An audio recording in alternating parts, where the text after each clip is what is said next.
evening. We're here for another episode of Is the UK OK?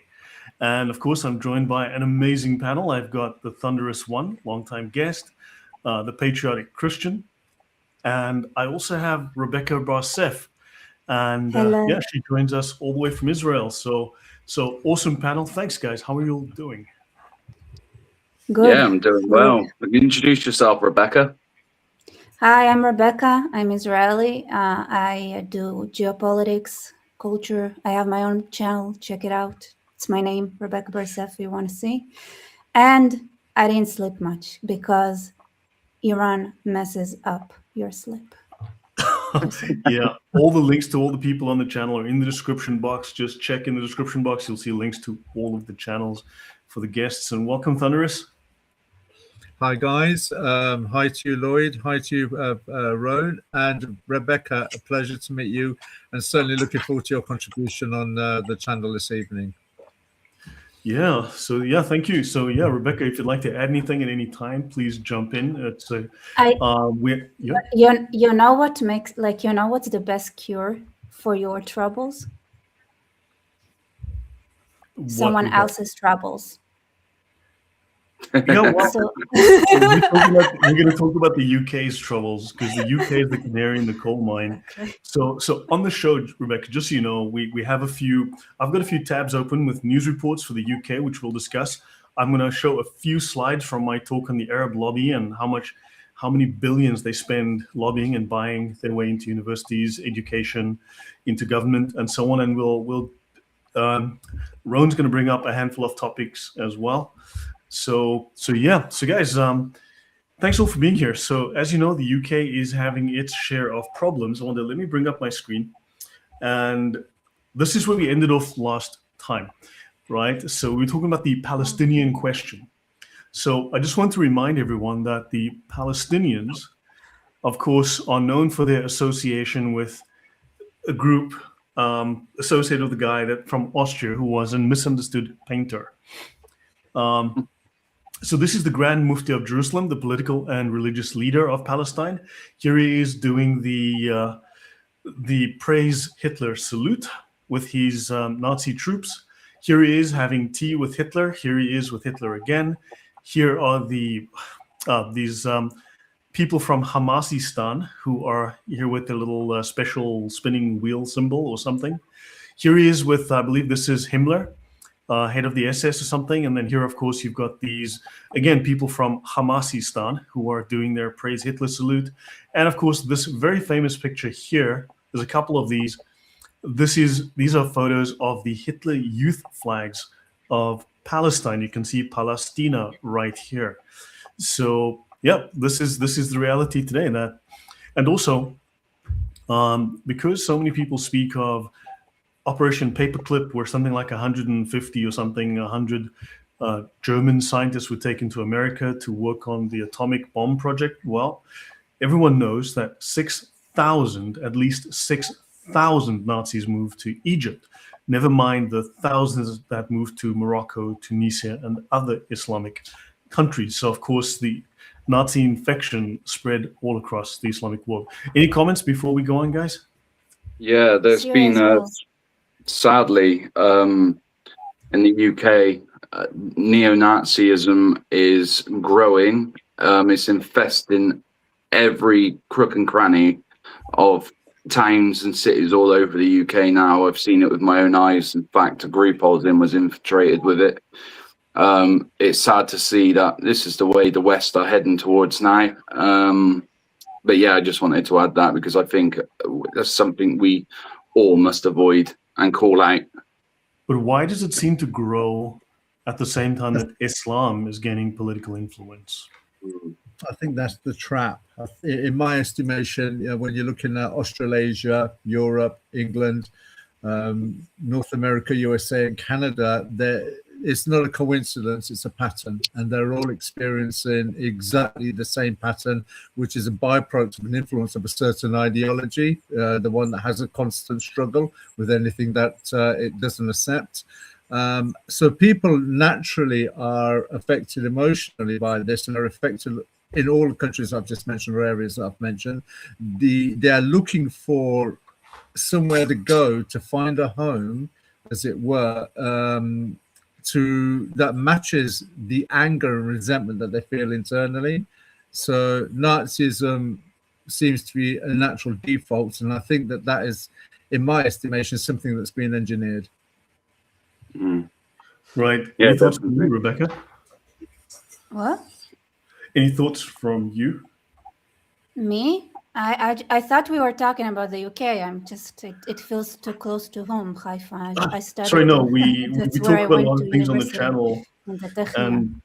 and now we discuss things. We speak about a lot of things on the channel, but obviously Islam is infiltrating the UK, and we do want. So we were going through some of the history of lobbying, and we were discussing lobbying in America and also the political leanings of these groups.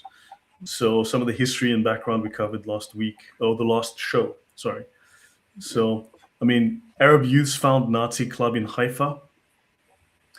Nazis affiliate with Arabs to boycott Palestine goods. Well, obviously then Palestine is Jewish if the Arabs are boycotting those Jewish Palestinians. Suspect Nazis in Palestine uprising. Nazi handbills openly spread in Jerusalem. Swastika on Arab oranges displeases the Berlin Aryans because they said the quiet part out loud. So, yeah. I'll move on to the slides a bit later. So shall we go through the tabs that you sent me? And then Rowan, you've got 3 things you want to bring up. Right? Yeah. I'll just go through the tabs I've got here, and then we can just free for all it. Yeah. So this is a fantastic quote I saw today. Liberals need to calm down. President Trump is not going to harm gay people, bring back slavery, or strip women of their rights. He's not Muslim. Perfect, eyes.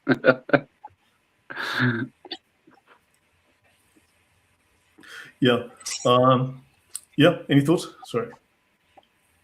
Also, then, as we know, in the UK, you've seen lots of Brits now very unhappy about shows of Muslim prayer dominance on streets, blocking streets, taking over parks. It's happening in the US as well.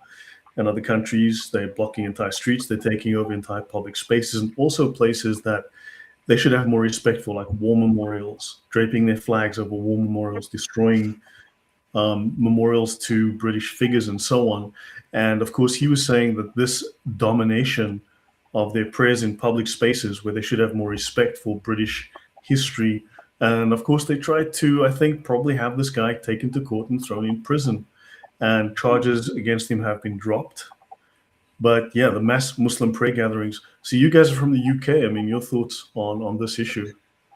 I think with this one, it's interesting that the narrative in mainstream media seems to be comparing it to other religious ceremonies, whether it's Jews in Hanukkah, whether it's Hindus and Diwali, or maybe any other Christian events that take place during the year. But the thing is, with those events, or celebrations or religious celebrations, they take place on the occasion of the religious festivity, as it were.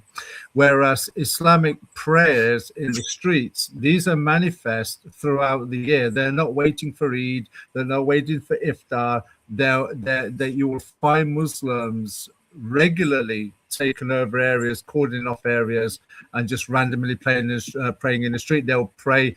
They demand office spaces at work, even on the aeroplane. I have witnessed myself a taxi driver, just pulling over his car, getting out his prayer mat, and actually in the center reservation of the road, praying in open air when you could have discreetly driven into a car park if you felt the need to do so. So this is not a situation of, well, let's compare it to other religions, which is the political way of responding. It is exactly what it is. It's a show of force, a show of domination. Because if it was just on Iftar or Eid, you could almost overcome that and then rationalize it in the way that the media is. However, as I said, this is during the year. What would be interesting is if a Christian prayed silently in their head, standing, looking, if you like, innocent and not causing an obstruction, outside an abortion clinic, which is an interesting discussion for today as well, given what the House of Lords are doing, would likely get arrested.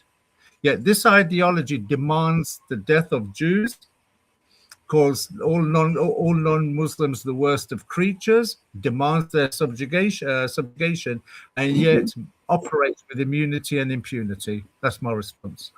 Right. Yeah. Ron? So yeah, exactly the same what James said. I mean, it is flexing the biceps of Islam right in the center. I mean, you can talk about them doing it in parks and places of interest. However, it has gone as far as people's front lawns as well. My partner actually seen one a few months ago. Someone decided to pull up in their taxi, get out, pull out his prayer mat and start praying on the front lawn. And she had to tell him to leave, and he refused to listen, of course, because she's a woman. This whole ideology, it's of course it's now not saying what it used to say silently anymore. It is literally telling everyone, physically and verbally, that they are here to conquest. They are here to take over. And the lefty liberals that are holding hands with them won't acknowledge it. Even when you show them the proof, they refuse to acknowledge it and say, oh, they're just the extreme ones. Don't listen to them. But it's taking over. They're infiltrating every single aspect of our establishment, every area they're getting in. And if we're not careful, if we do not act soon to take down this government, which is given the power to this ideology, then Britain as we know it will fall. Yeah.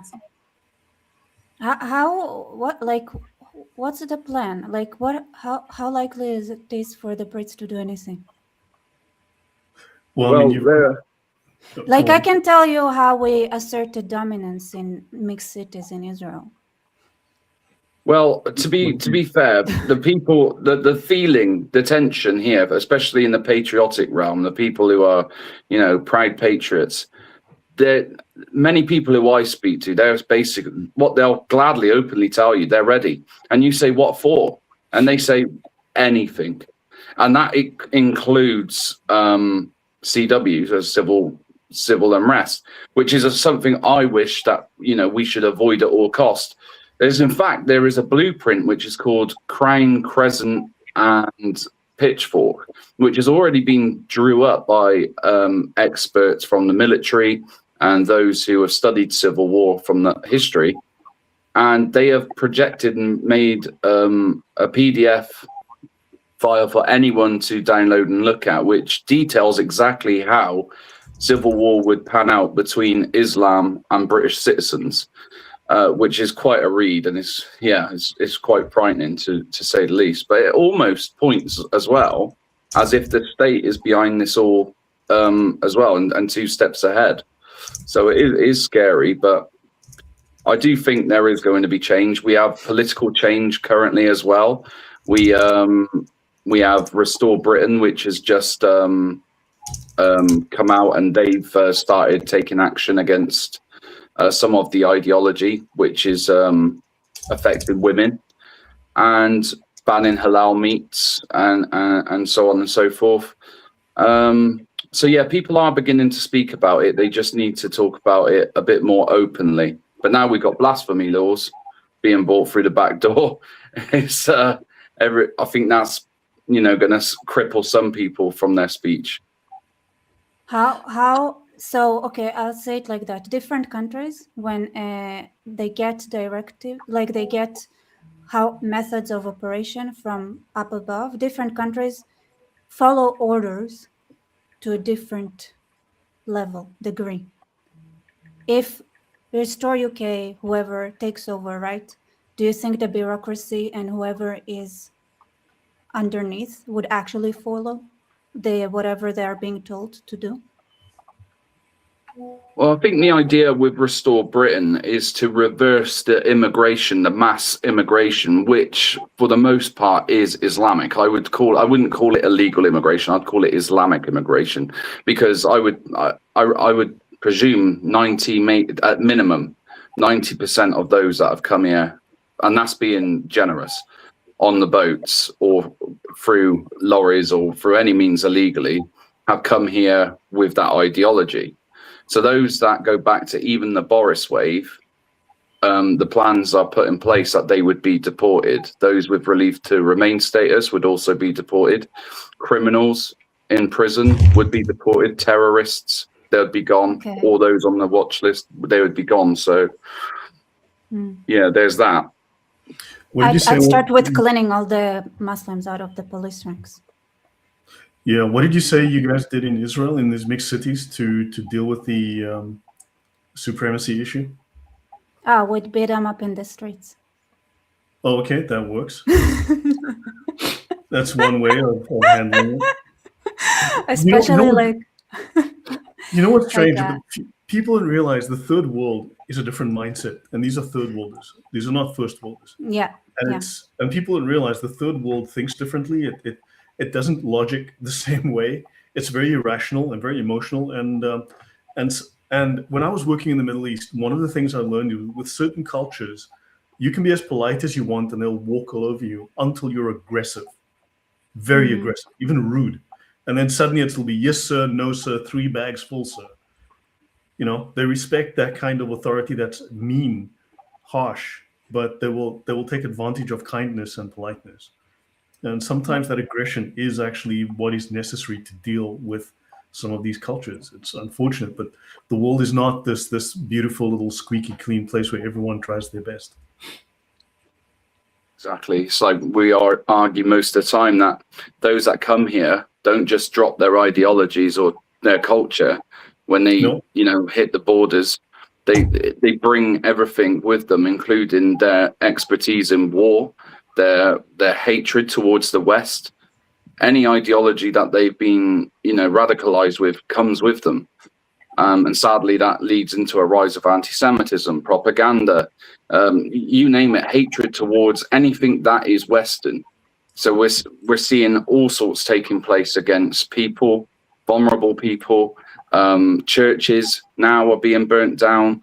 The place, what we call home, which was once a global power, now is resembling a third world country. So it is worrying. Yeah, you've imported the third world. I just want to mention something we covered last time. Children's drawings could be blasphemous under Islamic law. And this is not a joke. This is legitimate. A child in preschool drawing Muhammad, drawing Jesus, drawing Buddha could literally be expelled from school, have his parents called to the police station, or they could have a court case against them, or maybe have to go into hiding because peaceful Muslims want to kill them for drawing Muhammad. So certain religious drawings could literally be against the law, and your 3-year-old could be guilty of a crime. This is what's happening in the UK.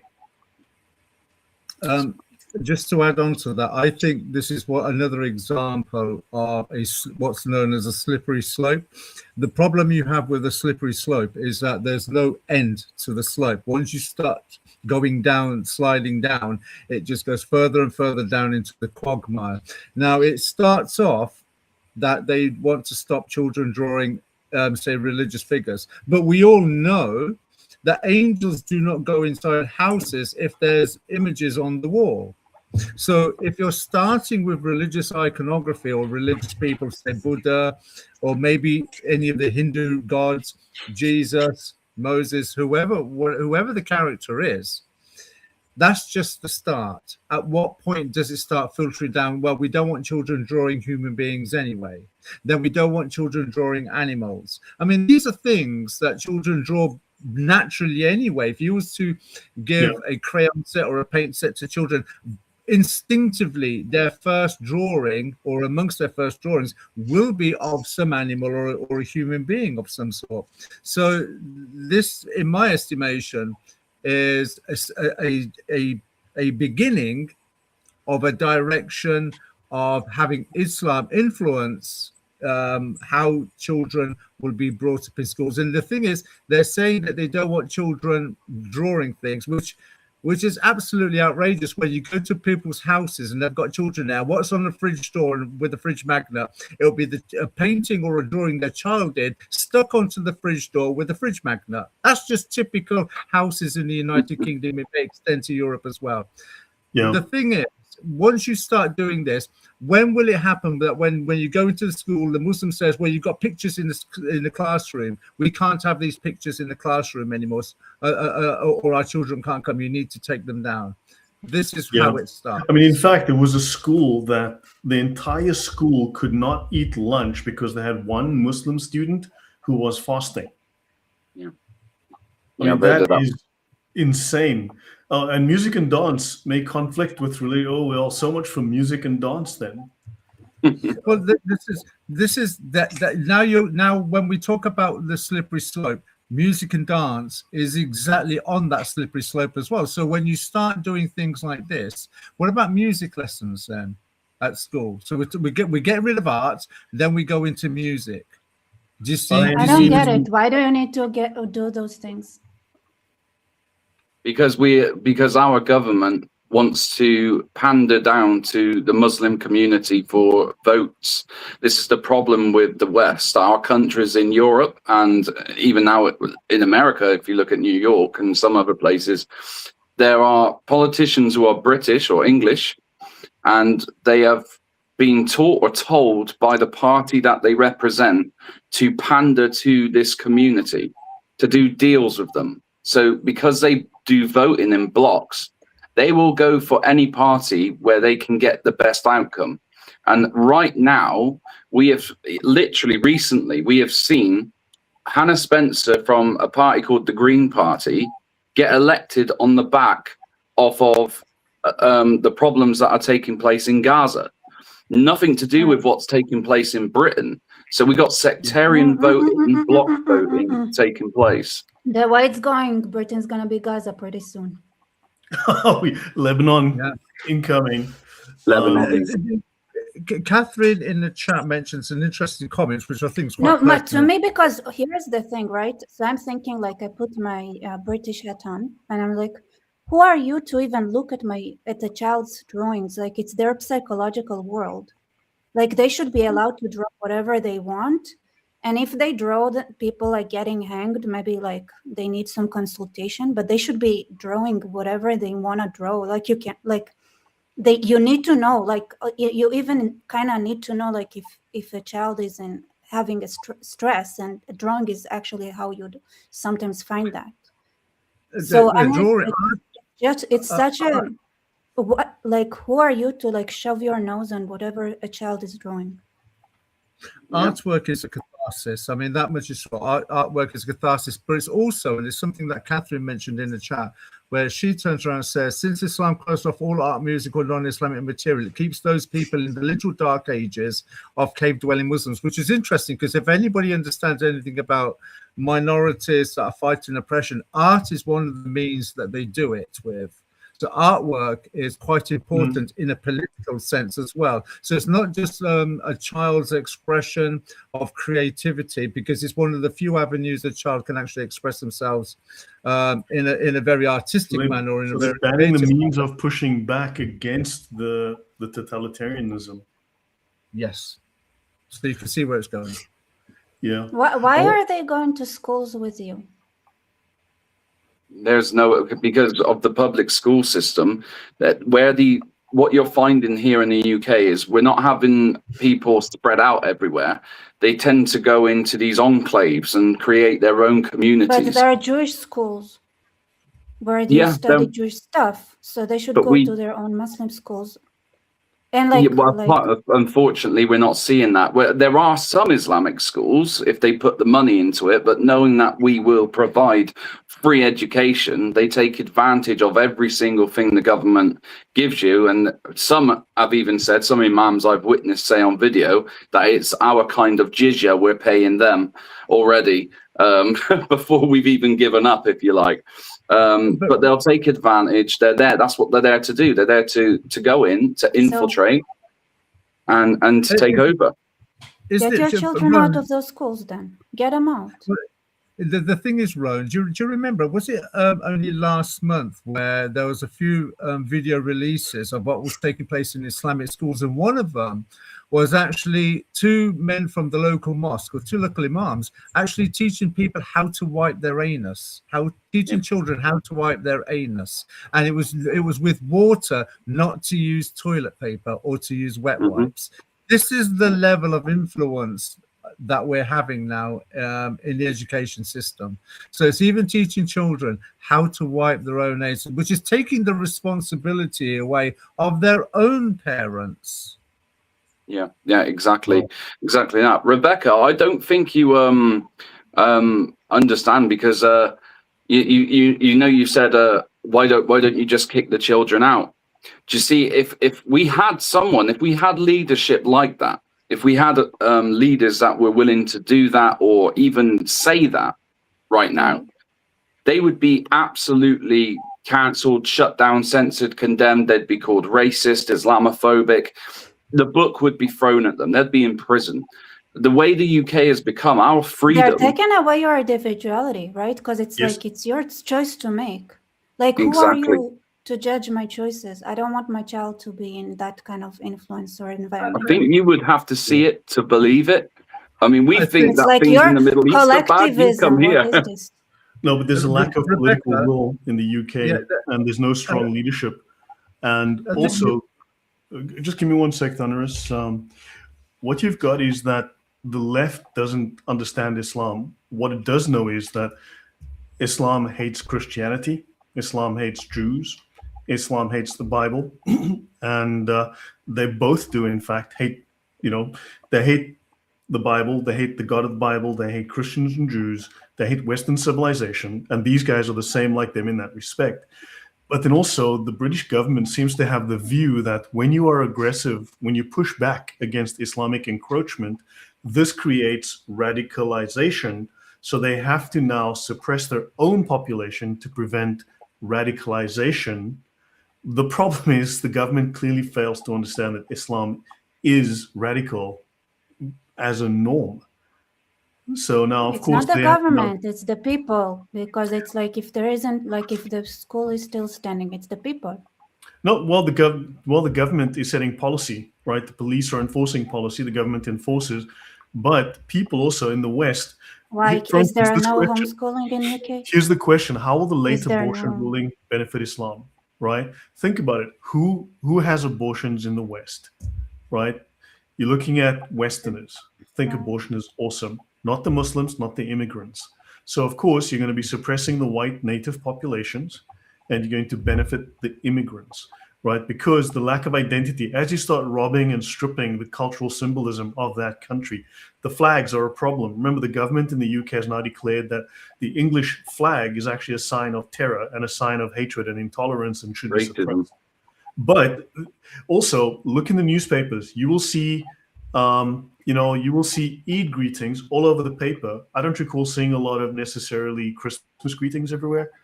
And then also look at Mamdani in New York, right? It's not okay to mix religion and politics because that's wrong, state and church. But Mamdani is having iftar in the actual in the mayor's offices, and they're busy praying, and nobody says a word. The liberal left suddenly doesn't have a problem with that because it's brown people now. Right, so there's lots of issues, and unfortunately, the UK lacks the political will. Although that does seem to be changing. I want to just bring attention to this. Now, this is Colonel Kemp, right? But it's like it's the people that need to do something. Like the way the Muslims got. Don't forget when they didn't do it from like they. Remember the UK. Suppressed? The UK imprisons 4 times more people than I think. How many spots do they have in prison? Because when I was in Liverpool, I talked to this guy. He said they had mandatory Islam studies in school, and he got his child out, and the school like called him, and he won. He won against the school.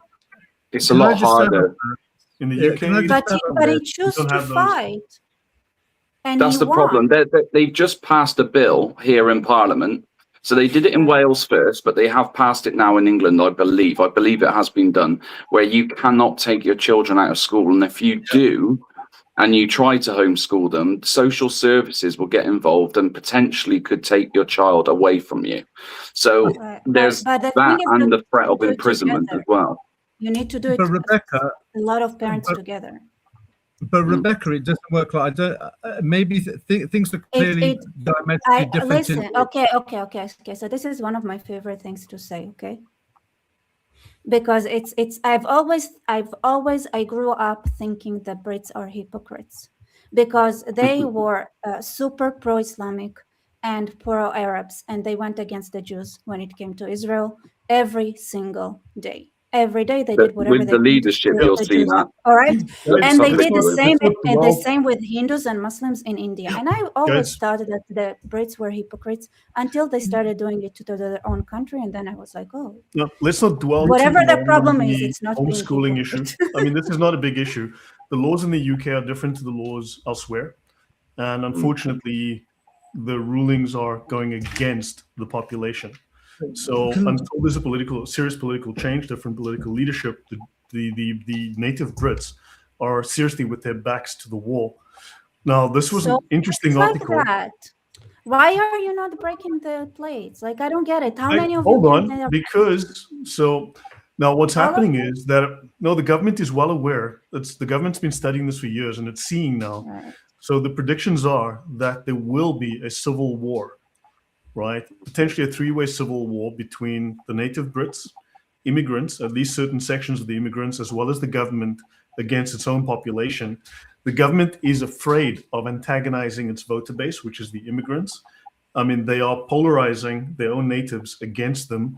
And what happens is this guy is saying, look, he sees no way. Now, this is not the only professional speaking out about this. It's well known that civil war is expected within the UK within the next 5 years. Some incident is going to trigger it, and there's going to be a massive three-way fight. And they think of it as like Northern Ireland, what happened there, the Troubles, but on a much larger scale, right? And he speaks of this. This is very interesting. You can look this up, Colonel Kemp, about religious war in Britain. Yeah, so he's amazing. Become something. This is going to go bad. Everyone knows we're at the tip. We're on the cusp of it, Rebecca. And the problem is you've probably heard this saying before that the British are known for their tolerance.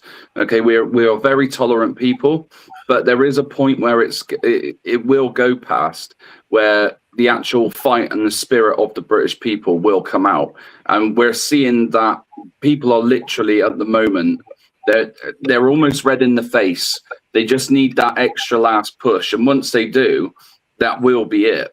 But again, this is something we need to try and avoid. I believe personally, we should do it through the political route.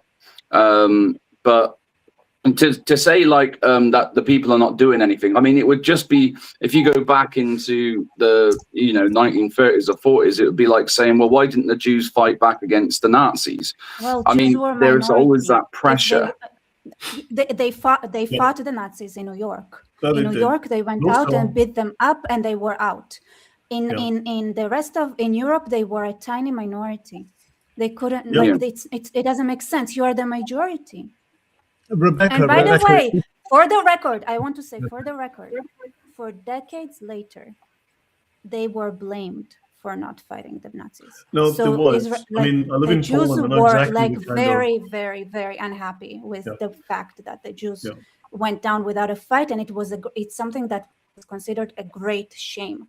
Rebecca, point of order. We're dwelling off the topics. Really, we're going into irrelevancies and into tangents that aren't really. You added a Middle Eastern person here, and you thought it's not going to be emotional. Yeah, that may be. However, we still like to stay on topic, and we would still like to. Can I just respond to Rebecca's points, and then we'll move on. I think Rebecca clearly doesn't understand what's taking place in Europe and by extension into England. And if you don't mind me, Rebecca, just let me continue. In this country now, there have been many, the laws actually go back to the 90s, and we started seeing laws and rules implemented to protect certain other demographics whose lifestyles were contrary to nature, okay? as we move forward into the noughties, pejoratives were set up as brandishing marks. For instance, if you spoke out about something, you were a racist, you're a bigot, you're Islamophobe, homophobe, or a transphobe. Now, these words, you're right, they are only words, but the impact that these words have in the United Kingdom is that they can ruin your career. Now, I can provide images of people in other countries that have said things like a man cannot be a woman and have lost their career. Okay, yeah. I can bring you articles of people who have silently prayed in their head outside of an abortion clinic, and they've lost their careers, like certain army officers. I can go on and on and on. It is not as if that we are incapable of fighting or responding or being belligerent. We quite clearly are. However, the law has been set up to marginalize those who react with a righteous indignation. That is the problem. It is not cowardice. It is not weakness. It is not reluctance. We are fighting one ideology on one side that is quite belligerent and is quite capable. Okay, no matter what you think, Rebecca. I know them. I know exactly what they're doing. This is why. Let me finish, because I come from this side. I come from this ideology. These people are quite clearly capable and willing to die if it means to kill you. Now, I have been brought up as a martial artist, as is my family.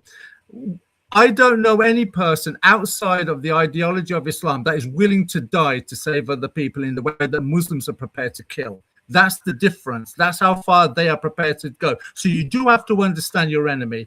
That is one side of the problem. The other side of the problem, which is what Lloyd has been bringing out recently, is the funding from Qatar oil money, which is influencing politics and creating laws and legislations that are designed to protect this ideology. So no matter when you start saying things like Muslim rape gangs, you can't say that anymore because that's racist. You can't say things like the Muslim drug gangs, or convert or get hurt in prison, and the Muslim population which is increasing. You can't say these things, otherwise you lose your job, you lose your credibility, you get cancelled. And then also don't forget, the UK population was disarmed, and then of course you have Muslims in positions of authority, from the police, the judiciary, education system. I mean, even they're the Home Secretary now, and you've got all these Muslim justices. So the Brits, unfortunately, tolerance has been weaponized and used against them, and now it's a bit late. They can still turn it around, but I don't think it's going to happen without violence. Now look at Berlin. I was in Berlin not that long ago. Berlin Youth Center covers up gang rapes to avoid Muslim stigmatization.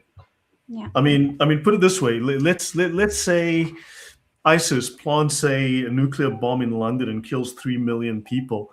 I mean, imagine the backlash against the peaceful Muslims. Someone think of the Muslims. You know, it would be odd. That would be something that would, it would bring Britain out of its. It's coma. I think we also need to mention as well that the media, what Rebecca doesn't understand is that the media are complicit in all of this. Whenever a young girl gets raped, or a child gets raped, we do not find immigrant raped child. We find a man who lived in a certain location, who is an immigrant, that lived in a certain location, say Birmingham. Oh, Birmingham man rapes 11-year-old child. What we don't read in the newspaper is immigrant Muslim from, say, Morocco rapes an 11-year-old child, which is the truth of the narrative. So the discerning reader of what's going on actually know what the media are up to. We know when we hear of an 11-year-old getting raped, what the likelihood is of what the true narrative is behind that story, which infuriates us a little bit more. Then also the police are also complicit, because we had a situation in this country in Epping where there was a child rapist in an Epping hotel. And the police themselves, though they denied it at the beginning, the police themselves ferried in left woke protesters to counter the righteous indignation of the local demographic that are protesting against the hotel in the first place for hiding a flipping rapist. Yeah. A couple of things. I mean, for instance, this new blasphemy law, what they call now the Muslim anti-hate law, this is now being used everywhere to just even suppress discussion. So there's the discussion alone of the problems are being suppressed. Now, here in Germany, of course, you've got these, unfortunately, these will be leftists. They didn't want to report serious sexual assault allegations to police because people will be labeled typical Muslims. I mean, this problem is very, very widespread. So this is about a group of Arab boys at the center. And I mean, this is a complete and ugly scandal. So this is something, unfortunately, that is not just in the UK. This is probably happening in the US. It is happening, I know, in Belgium, in France, in other countries as well. Not in Poland, not to my knowledge, because the way I know the Polish men, they would drag these people outside and they would teach them a lesson. So this definitely is happening in the UK. Asylum seekers gang raped, spat on, and kicked woman on UK beach as one filmed the predatory attack. And these are from Egyptians. So again? So what do you guys think would make the Brits act? Rebecca, I think it'd be the next attack. The problem we've got here, Rebecca, and which if I let's say, for instance, I was in the vicinity and I saw a child or a person getting raped by an immigrant, and I went in there and I ironed him out, or Roan ironed him out. Do you know what would happen? We would be arrested. We would be arrested for being Islamophobes or racists or xenophobes. That would be exactly what happens in this country at the moment, because we've got situations in America and England where that has actually taken place, where people have broken into people's houses, people have defended their own house, okay, and the people and have actually been arrested themselves. We've got a situation where over in Deentanger, which was reported in the media, where a mile away from the school, a child's school, a toddler school, there's a hotel with immigrants. The immigrants were walking over to the school and filming the children in the playground. You have to ask the question, why are immigrants filming children? When the parents made a complaint to the local police in Milton Keynes about the situation, do you know what the police's response was? That is just their culture. This is what we are up against. I'll give you another example as well. There was some girls that were found by their fathers in some of these groomers or gangs' houses, and when the fathers arrived to come and pick up their daughters, they were arrested, and the girls were told to stay with the men. And there were other cases as well where the girls went to the police for help, and the police actually sexually assaulted them in the back of the police car. So it doesn't matter, even if you use or try and use the police. The only answer is what I know. What you're suggesting is, why don't the Brits rise up and sort this out and get them out and sort it out? No, actually, that's not what I'm suggesting. It is very more complex than no, you know. I understand. Yeah, so it is. The establishment is against us. I think you guys need foreign intervention, to be honest. No, look, something is going to happen in the UK. No, I'm not joking. That much is sure. I think something's going to happen. Unfortunately, you don't have an armed population. But I would say the Muslims, well, as the Muslim police have told the Muslims walking around with weapons, please put your weapons in the mosque. So I'm certain they'll have some weapons in the mosque should they want to conduct. What's mosque for? Yeah, so this is one of those things. So reports of children as young as 11 abused in West Midlands mini-marts, the BBC reveals. So, well, the BBC got something right 3 days ago by accident, no doubt. So, yeah, I wonder who did this. Do you think it was Paddy O'Shea, or do you think it was someone with a different kind of name? It's going to be a Brit, isn't it? This is the situation where the 11-year-old was being that's the one. And yet this is another example of the local authorities knew, the police knew, the local authorities had evidence, but the police didn't want to do anything about it.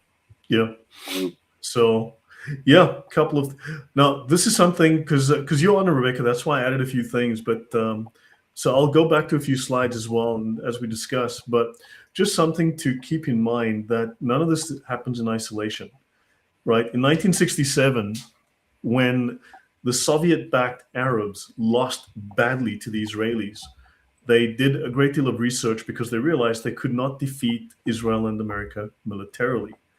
And the Russians and the Arabs then realized that they had to defeat them using propaganda. So they had to infiltrate into the media. They trained thousands of people to become propagandists and, of course, spread this idea. So the KGB launched an operation called SIG, right? The SIG operation. And it's Sionetskие государства, or the Jewish or Zionist government. So this was Зайнистское государство. yeah. So this was to create the idea that the Jews are trying to take over the world. Now, of course, we know Islam under the Sharia. Sharia is Islam. Islam is Sharia, and of course, they are required to establish Islam all over the world. They're required to create one world government under the Sharia. They're required. Islam will enter every home and every heart. You see this. This is a statement you see regularly with imams. It's not a neutral point. It's a threat. Yep. It's a statement of intent. So after the defeat of Soviet-controlled Arab states in the 1967 Six-Day War, the Soviet Union started a widespread undercover campaign against Israel involving propaganda and direct military support, funding, arms, and training to terrorist groups declaring Israel as their enemy. The USSR took the decision to increase anti-Israeli sentiment by disseminating anti-Zionist propaganda using previous anti-Semitic tropes from Western culture. Right, so this was devised in 1972 to turn the Arab world against Israel and the United States. At its core, the Soviet anti-Zionist campaign was a campaign of propaganda and disinformation to which, as far as I can tell, Candace Owens and Tucker Carlson now subscribe.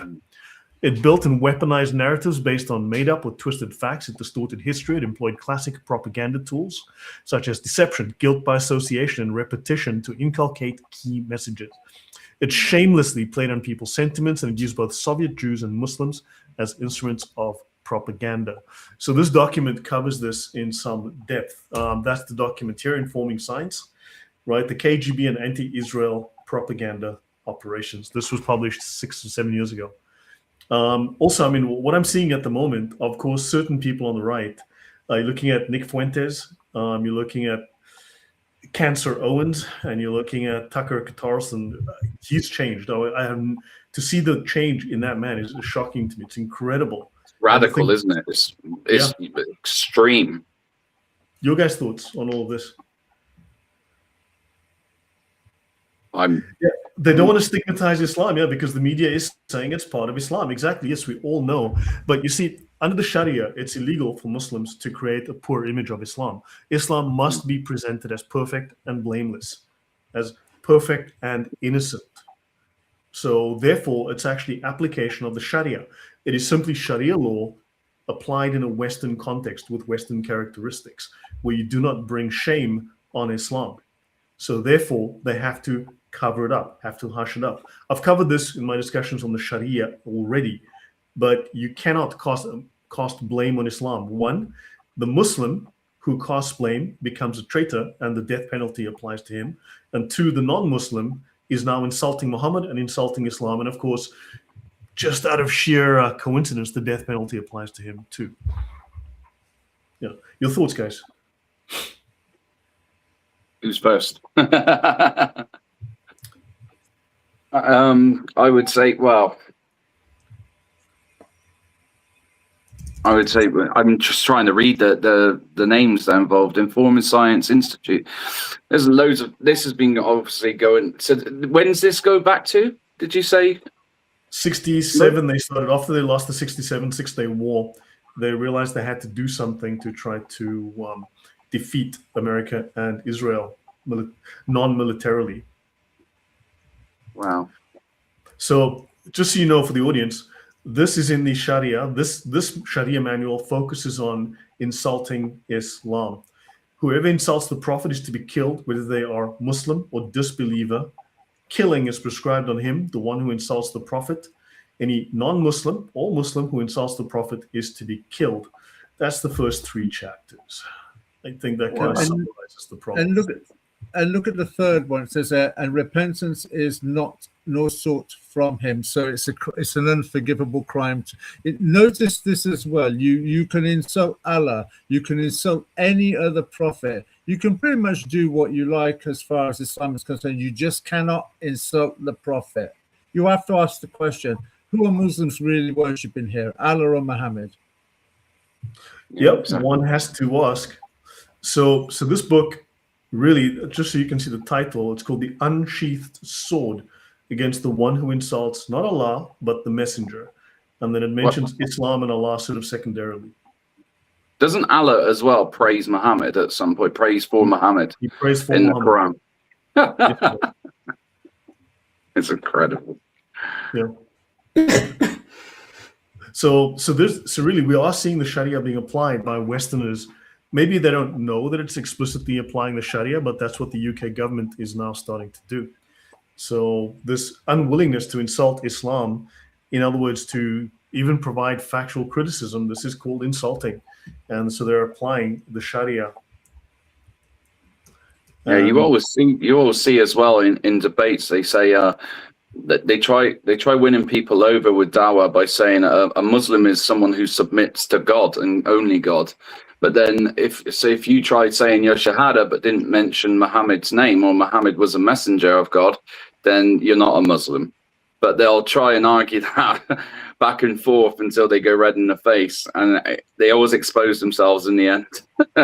Yeah, exactly. Yeah. So the problem is not as simple as one would like it to be.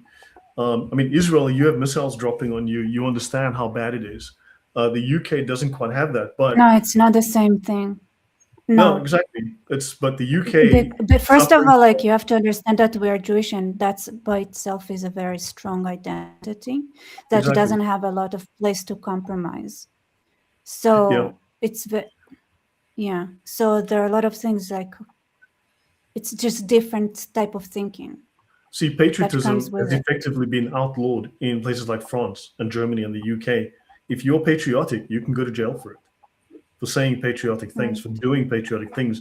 You could lose your job. You can be vilified in the press. You can end up in jail, and people have. So this is a serious problem. This has been a propaganda war waged against patriotism, because patriotism is then conflated with narcissism, because now you are on the far right because you are patriotic, because you believe in your culture, your race. And so this is a serious problem that the UK is facing right now. I mean, and now, of course, Shakespeare's birthplace is to be decolonized after white supremacy. So they're not only going to ban dogs in the UK, I wonder for whom, but do you think it's the Buddhists that are doing this, that are causing this? No, it's got to be the Hindu. Can I just stop for a second? Because I love this kind of comments. People are saying Israel is allowed to defend itself, UK is not. Pretty much. What are you trying to say here, Catherine? The UK, they've been disarmed. The UK Israel, has been disarmed. No, but that says Israel, not Israelis. It says Israel. That's pretty much what is this because it's not the first time, because I've also seen other UK people from the UK going around and saying, Rebecca, Israel is allowed to defend itself and the UK is not. As if it has anything to do with us that you chose to.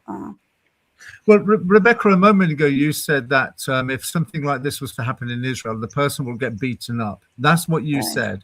We can't do that in this country because no, but that's different because it's Israelis versus. Yeah, She wrote the country, not the people.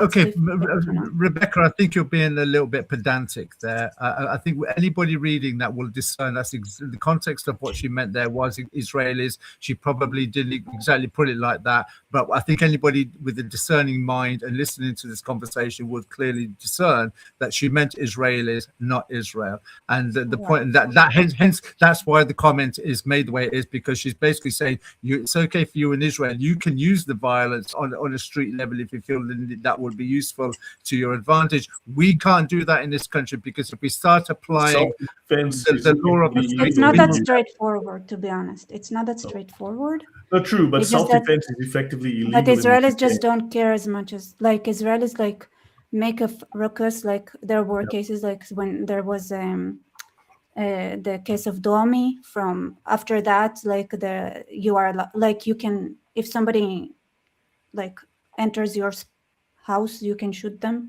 but that was a whole thing, and the person it started with a certain case, and there are a lot of cases in Israel. It's they arrest you, they go through, and then the country goes crazy. What are you doing? It was justified, and then but the individuals, a lot of them do sacrifice themselves. Well, in the UK though, people have been at peace for a long time. People have been very tolerant. And they have not been living under threat. And now suddenly you've got this quiet infiltration that's been happening. You have suddenly Muslims in control of major cities in the UK. You've got something like, what, 18 or 19 mayors who have now taken over. City councils are changing. The culture is changing. Things are changing far too fast. You've got far too many of these people being allowed in. And the UK never voted for this. They voted against this for 3 decades. Nothing's been done for several decades, more than 3 decades, in fact. And the unity between them all as well is something that, unfortunately, at the moment we don't have in Britain. Us Brits are very divisive. We like to have our own way of thinking, our own way of, politics. We like some people are very different. Like in a household, you could have one person voting for one party and another voting for the other. But with Islam, they tend to all group up, and it's what the imam or the leader or the MP tells them that they have to do. And that's what they will do. So with the Green Party, for instance, they were, instead of voting for Labour like they usually would, they voted on something that they goes completely against their ideology, trans, drugs, all sorts, that they want to legalise. Yet they did it because they knew it was another step for them to get more power. I think as well, to add on with what I saying, think here's the thing, okay? First, let me say something. I want to make something clear. In Israel, people were willing to sacrifice themselves for the ability to do what we do. It wasn't straightforward. It wasn't with permission. People were put in jail, people were killed, people were everything demonized, bank accounts were frozen, people were taken, there are people who got into a worldwide ban list, for being settlers and fighting against Muslims locally. People, and I know so many, right, who decided to go against, and they paid the price for it, sometimes the ultimate price. But people did it, and I think yes, in Israel, and what bothers me is people don't understand how much people sacrificed and how many stories like that there are here. Yeah. So that it would be like that. It's not that the system was for us. It's nothing like it. Everything that happened in Israel, but people decided to jump on a grenade. That's point made and point understood. But just remember, when you initially started about this, you were very critical of the British population, saying, "Why don't you just?" It's not. No. It would be. Because it would be. Pause a moment. It's because I understand the Rebecca, price. pause a moment. It would be simply to just say, we've faced similar issues in Israel. This is the approach we did. And then you can investigate what are the differences in the UK, and approach it constructively rather than to criticize and then create hostility, because this is turning into an argument. It's not a fruitful discussion, and I'd prefer to have a fruitful. We have got people jumping on the grenade. Have you heard of Tommy Robinson? So he's a major person who has given up his the freedom for his family, the safety of his family. He's put himself in prison to speak about certain things that have gone on, and the threats that he faces because of the work that he has done and the light that he has shone on the grooming gangs and other crimes that have been committed against our nation. He is hunted down not just by the people that he's accused or blamed for certain atrocities, but the establishment itself. And we have many people that do that, and they get imprisoned. We're at that phase now where people are standing up, beginning to voice out their concerns, regardless of being jailed, hurt, anything. We are on that point now. That's where we are. Can I just add on with what Ron was saying earlier? I think it's important to recognize as well that when we look at the state of English politics, particularly post-1997, the amount of voter apathy that's taken place in this country because of one failed government after another, one betrayal after another, has gone on and on. People's lives post-1997 in this country hasn't got better. It's actually got significantly worse. One example, I could sit here for hours talking about how the country has fallen since 1997. I just want to give one example. potholes in the roads in England are a joke. They are third world roads that we've got in this country. We have to have a thing called an MOT to make our car legal for the road. I think it's going to get to a point where we need to make the road legal for the cars. That's how silly it is. So a lot of people have now become apathetic and don't vote. The Islamic ideology is pro-politics. It is a political ideology. So when you're looking at voting, Islam is more likely to vote, whereas the general population in this country is now least likely to vote because of cynicism, criticism, and apathy. And that is what's allowing these people to get more swing, more pay, more swear, more power in political office. All right. So as Brits, what gets you going? Like, what gets you motivated to do something or to even to vote? It will be our children. It will be our children. I think that's the. If you've seen what happened last year in Southport, when this young man decided to chop up some girls in a nursery where they were doing some dance lessons for Taylor Swift, the reaction, not just in the area that it took place in, but across the United Kingdom, it completely blew up. As a result of that, they opened up courts 24 hours a day, 7 days a week to jail every single person who was involved, including 12-year-olds and those that just shouted at police dogs. But it is our children. I think, like, in regards to the murders as well that have recently happened, there's been a few. A lot of this as well, Rebecca, it gets shadow banned. It gets put to one side, or like it will be framed as if it wasn't done by a Muslim. That, you know, they'll make it look like the person's British.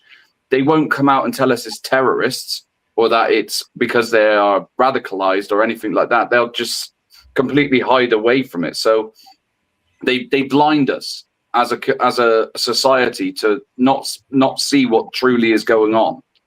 But it is beginning to be, the truth is coming out, and people are beginning to wake up to it. In the US, with the two Muslim youths who threw those pipe bombs, those homemade pipe bombs, at the demonstration outside Mayor Mamdani's house, and the news reporting tried to make it out that the protesters, the Christian protesters, threw the bombs. That the bombs were thrown at Mamdani to attack his property and his life. They completely twisted the story, and we see this all over. We see it's disgusting. But this is starting to make people angry. I think the cat's out of the bag, and it's just what is going to be the spark that creates that explosion. I think that's the only question now. Yeah, I think, and that's something that you and I and Ryan have mentioned for several months now, that it's building up to a crescendo, and there's going to be a catalyst that once that flame starts, it'll be like a wildfire that spreads. We've already spoken about, for instance, how the media are complicit. Just going back to the Mamdani thing and the two protesters, attempted murderers, the Islamic attempted murderers in America, they were more interested in framing the far-right protest as it was. You had leftist people there video recording the protest for their narrative. And if you look at some of the footage, the Muslim jumped on the back of the leftist protesters to throw the bomb, then run away. And that leftist protester who could have died in that incident then went on moaning about the perceived far right than the attempted murder of dozens of people in that vicinity, including himself. And when you listen to or read the transcript of Mamdani's reaction to it, he was more interested, when you look at the words used, were more aimed towards the far-right protest as it was deemed, and maybe one or two sentences as far as the reaction of the two Muslims were concerned. This is the world that we're living in, Rebecca, where the media are complicit in and also gaslighting the minds of people who actually are familiar. Look, there's been 45,000 plus attacks since 9/11, and there are 40,000 plus Muslims on the terror watch list in the United Kingdom. How many far-right attacks or murders have there been? Go figure. Yeah. Also, that airport attack where those guys literally broke the nose of a policewoman, attacked several policemen. Are they in jail? No, and they had a Muslim lawyer represent them who last night was arrested for racially assaulting a police officer, which you couldn't write. But going back to that assault, that thing with Mandani, you know, the lefty that the guy used as a platform to jump off and throw the nail bomb. He was actually saying at the time it happened, we are all welcome here in New York. We are all, you know, this place is for everyone. Yeah. And then you got this terrorist use him as like a trampoline, if you like, to throw a bomb at those opposing him. You couldn't write it. You couldn't write it. Yeah. I mean, it would be Islamophobic, as Arlette is saying, to put them in jail. You can't have that now, can you? Because they were doing a lot now. Yeah. This putting in jail is now causing another problem, because the police and the judicial system have now been advised that you have to watch what crimes and sentences you're giving to certain minorities, because this includes black people as well, because it could be deemed, if there's an over-representation of, say, Muslims or blacks in prison, you could be deemed Islamophobic or racist, meaning we need more white people in prison and less Muslims and blacks. Otherwise, it's deemed that the legal system will be against minorities rather than indigenous. You forget the per capita facts that certain crimes are committed by certain minorities disproportionately more than the white indigenous population. Yeah. No, and not to forget as well, the prisons themselves are run by Islamic gangs. And if you're in there to be safe, the only way you could be safe and have a prosperous time during your sentence is to convert or submit yourself to Islam. So it is worrying. Yeah, I think people are going to see the change slowly happen. But I mean, the template, oddly enough, the template would be Eastern countries like where I live in Poland, Hungary, and so on. Those are the countries that people turn to for an example. But if you look at Poland, it's a very Christian country, and just to annoy a bunch of people, it's Catholic, 95% Catholic, and they are extremely nationalistic, and also very white. So if you put all of those things together, it's like all of those toxic things are what is keeping Poland, you know, culturally secure, maintaining its cultural inheritance and making sure it becomes an example, you know, to the rest of the world. Yeah. I was just reading the comment. George Galloway, the Judas of Scotland, sold out Scotland. He did. Yeah. No, I mean, things are definitely changing. I want to go back to the slides for a moment. Because the discussion as well, I covered some slides last time on Muslim infiltration and Muslim money, and just looking on some of the typical arguments. In this case, this slide, now I put this together 5 or 6 years ago. Thunderous and I did it once before. Israel technically has peace treaties only with 2 of its neighbors. Now, I think the rest of the world is slowly catching up and starting to understand the Islamic problem that Israel has, right? Israel has peace treaties with 2 of its neighbors. So technically, Islam is still at war. That 1967 war, that war technically is still going on, right? So Iran is openly hostile. I wrote this in like 2019 or something. Given the risks and threats, Israel must maintain strong defense. Now you've got roughly 180,000 active Israeli troops and 2.36 million Islamic troops plus jihadis, right? Now, aid and military purchases basically come from only the US. Few countries want to sell Israel arms. So therefore, you know, everyone wants to destroy the US-Israeli relationship, cut them off, so that obviously then the Muslims can take out the Friday people or the Saturday people and then attack the Sunday people, right? So let's have a look at top 10 US weapons clients. Number 1 is Saudi Arabia. It's the biggest beneficiary of US weapon systems. Surprising that it was Saudi. I'm surprised by that. Yeah, that's exactly it.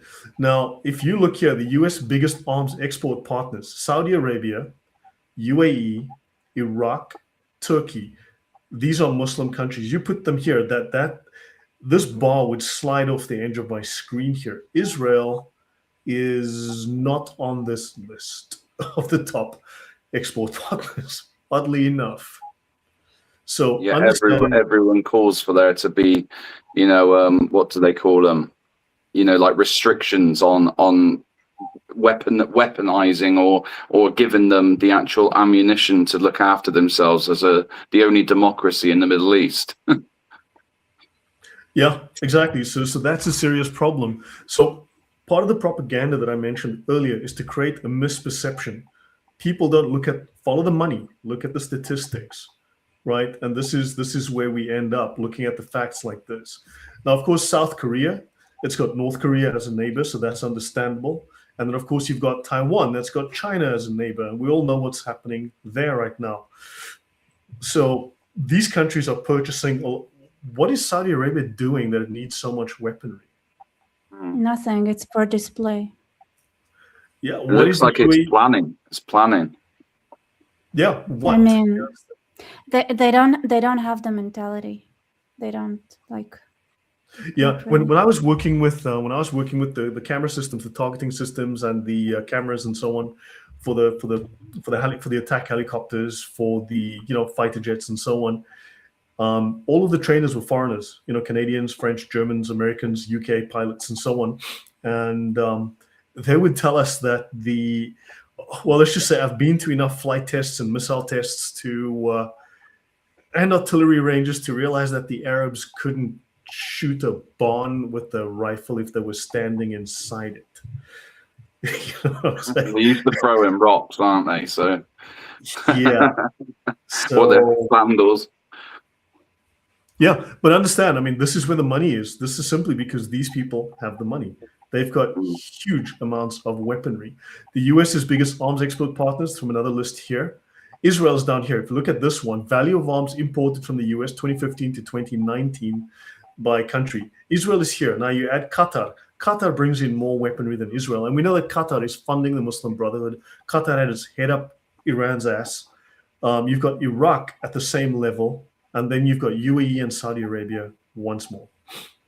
And what's interesting is I used to personally know the head of procurement for the UAE army, military. And so he would make all the arms purchases. And he was telling me, and I've said this before on the channel, he told me explicitly in their best scenario, wargaming, first of all, the Gulf countries were terrified of Iran. I went to numerous countries to do jobs because the Iranians were stirring up political tensions. They were causing all sorts of riots and things were breaking out badly. And this was causing all sorts of chaos in various countries. Bahrain was one country where it was pretty bad. Yeah. I spent some time there because of it. And in fact, the Saudis entered Bahrain. And the problem is that one of the reasons you have American groups stationed is one, because of the fear of Iran, and two, everyone's also afraid of Saudi Arabia.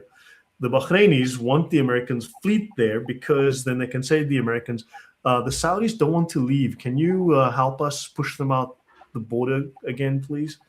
And that's kind of what happened. The Saudis came in and the Saudis didn't want to go back out. Same with Qatar. Qatar has the very same fear. We installed radar systems where the Qataris could look 20 Ks into Saudi and detect any movements of troops and armored vehicles into Qatari territory. So it's illegal, but hey, at least according to international law. And also the head of procurement was saying the major fear was Iran. And their concern was that if Iran decided to, and they felt that they would, invade the UAE, they would take it over, best case, 2 hours. They'd be able to hold them off. 2 hours. They said standard planning says that the Iranians would invade, massive fleet, fast attack boats, send their planes over, bomb the runways, and they would take the country over. The UAE, the entire UAE would be subdued in 60 minutes. He said this, they're wargaming 60 minutes, best case, 2 hours. They were terrified of Iran. I installed a radar system in Oman, and we were looking all the way into the harbor, on the coastline, the major harbors of the coastline of Iran to detect ship movements. And of course, there's lots of tankers going through, so obviously they use the tankers as cover. But Iran was a serious threat back then. So yeah, you were in the military. Rebecca, do you have anything you want to add to that? I mean, It's my neighbors. I know them.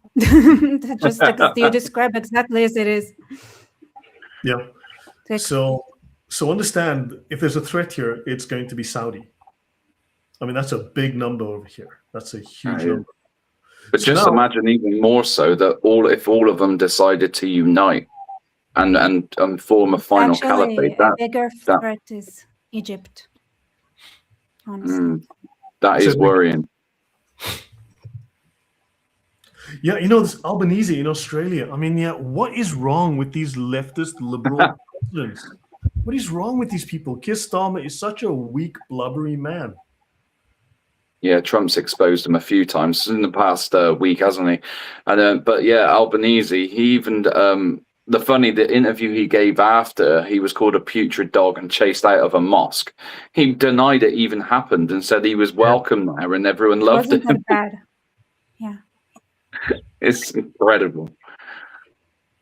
Yeah, this one is correct. The only people who should represent us British is the indigenous people of Britain. We are sick of migrants influencing our politics. And I think you have that right. I live in Poland. I have no say in the politics of the country. And to be quite blunt, I'm excluded from certain jobs. I am probably the most highly experienced person in terms of national security, border security, literal protection, in terms of long-range, wide area surveillance in the whole country. Do you think they'll give me a job? Hell no. You know why? Take a look. That's why. It's as simple as that. That's how it is here in Poland. Okay? It used to be called other things back where I come from in South Africa, but they understand this is our country. We run it our way. And sometimes that's just how it is. The thing is, though, Lloyd, we had a situation in this country, I think it may be 2 weeks ago. Rowan may know more about this than I do, because I only caught a brief slip of this, where a Christian preacher was in London, a particularly predominant Bengali area of London, right, and was making comments about Islam. The Muslims got into, well, as you can imagine, the hornet's nest was stirred and some police came over. But interestingly enough, the police force sided with the Christian preacher and basically was saying, well, if you don't like what he's saying, go away or just walk somewhere else or just ignore him. However, it was the responses of the Bengali community that were interesting when they were saying, this is our area. This is our Muslim community. Well, look what happened to that restaurateur. I mean, it's in his religion, it's compulsory that they do not have halal slaughter. And he said proudly non-halal. And now he's been arrested for putting up a sign and being heckled and harassed. He's been arrested? Yes, he was arrested by the police. He was arrested for he was actually threatening people. No, the man was just angry. Come on, he's had thousands of phone calls. Yeah. He can't take bookings. He can't do business. Mobs have been outside his restaurant for weeks. And he's like, look, if these people come and attack me, they've been threatening to rape his daughter. I mean, the man's played some of the recordings. His family's been threatening. He said, if they come for me, I will attack them. And the police like, oh my God, you're threatening these people. How about you go and threaten the people calling to say they're going to rape his daughter and his wife? Yeah, he was arrested for the video about his kirpan and displaying it. But he's not actually a Sikh. I don't know if you knew that. He's not actually a Sikh. No, he's there's a lot about him as an individual it's still wrong. Don't get me wrong. You should, if you will, have the freedom of or not to be able to choose whether you want to serve halal meat or sell halal meat in your restaurant or shop. However, as that individual, he is someone who I know who is he does things for clout. Let's just put it that way. Yeah, but still, I mean, look, everyone's going to look at this and go, he gets arrested when mobs are threatening him and his family. I think the thing is there, and I know I mentioned this many years ago, may have even been on the Gin and Tonic show, that people want us to look at the Hindu, Sikhs and Muslims. And though the religions are different, the culture is the same, the language is the same, the dress sense is the same, and the food is the bloody same. So they share a lot of similarities. But at the moment, we've seen in recent years protests or tensions between the Muslim and the Hindu community. And we're now seeing where the Sikhs now have had enough of Islam. They're fed up of being their neighbors, because there was this brown skin brotherhood mentality. It didn't matter if you're Sikh, you're brown skinned, and if you're a Muslim, you're brown skinned. But so there was some kind of, and I know that because I've come from the community. I've seen it with my own eyes. But now the Sikhs are beginning to get fed up with the Muslims, and they're actually, from what I've seen and listened to, they're more siding with Tommy Robinson now, and joining up away and getting away from the relationships they used to have with the Muslim community. Because though we talk about white girls being, the indigenous girls being raped systematically, sorry, did I use the wrong word, systematically in this country for decades, the Sikh communities had its own issues where they were, if you like, love groomed or love bombed by the Muslim men, were love bombing the Sikh women, getting them into sexual compromised positions, and then blackmailing them to go on as prostitutes. Otherwise, they will be exposed to their community because they had video recordings of the sexual acts that were being done. This was also going on for decades and known in the Muslim community, as known in the Sikh community. But the problem with the Hindu and the Sikh and the Muslim community is that they're full of pride. And you know they're full of pride because the Muslim community do a thing called honor killings. So, but they've reached an impasse themselves now, where they're having to, almost like, we've had enough as well. We need to find somewhere a home that has the same kind of issues that we have, because the Sikhs are not great in number. You know, I don't know what the percentages are, but in the Sikh community, it must be 10-1 as far as national demographics are concerned. So you're finding now the Sikh community are moving towards Tommy Robinson and away from being neighbors, as it were, to the Muslim community. And by extension, well, the Hindus never really socialized with the Sikhs or the Muslims anyway. They're very insular. But it's interesting to note that they are also victims to what's taking place. So it's interesting to see how the divide will change the country as to who sides with who. Because after 40 years of me protesting against the black community of my town, that these brown-skinned people hate you, they don't want nothing to do with you, you're just being used as muscle. Even certain black groups are now moving towards, I use the term Tommy Robinson's crew, but I mean moving away to a home that is more semblant of what they see. Civic nationalism. It's I got think a lot. the Sikh religion started, and their whole martial arts started as a defense against the Mughals, who slaughtered hundreds of thousands, if not millions of them, and took their women. So before we go to just so, by the way, the Israeli lobby reflects the will of the Americans. Everyone seems to make the claim that we're dealing with a situation where Israel controls America. It's like saying that your children control your money. It's like, no, you love your kids, so you do things for people you like, right? So in 1974, chairman of the Joint Chiefs of Staff, General George Brown, attacked the Jewish lobby and Jewish ownership of banks and newspapers. Senator Thomas McIntyre, member of the Armed Services Committee, acknowledged the influence of the Israeli lobby, which he said reflects the will of a strong majority of all Americans. And then he turned the question around. He said, okay, so what about the oil lobby? What about the oil lobby? Let's look at the oil countries. Those are all Muslim countries, last I checked, basically. And the influence of big oil is far more insidious, far more pervasive than the influence of the Jewish lobby, with 60, 70, 80, 100 times more money. For oil and influence seep across the ideological as well as party lines without public approval or support. So the difference is people dislike Islam and they've got to force their views, whereas people actually like Israel because, well, it's where Jesus came from, if you want to put it in very simple terms. So he said the Jewish lobby is not in the same league with the general's own lobby, the Pentagon and the defense establishment. So that's very well It's also said. not the Israeli lobby. because it doesn't represent Correct. Israeli Yep. interest. And this is a problem, because we need to have a stronger Israeli problem, because those American Jews don't represent Israel. No, Greg, they're They crazy. don't. leftists. They go No, against they're our crazy interests a lot of time. Correct. Also, No, but because they represent American Jews, not Israel. yeah, but they That's also like- these are crazy leftist Jews. These are California and New York Jews, liberals who are insane. So, by the way, so everyone talks about AIPAC because the whole discussion that we started on the previous show was to go through the Arab lobby, Arab money, and influence in Western politics and education. So, AIPAC is actually domestic money raised by American Jews and by American Christians. That includes Christian refugees from Lebanon who understand the Islamic threat and agenda and who support Israel. So the reasons include a religious and biblical heritage, family heritage, knowledge of the threat to Israel by the Arab countries. Now, understand AIPAC is my money from my salary coming out of my wallet being donated. That is not Israel trying to manipulate. This is people who have love for the Holy Land who want to defend it. As simple as that.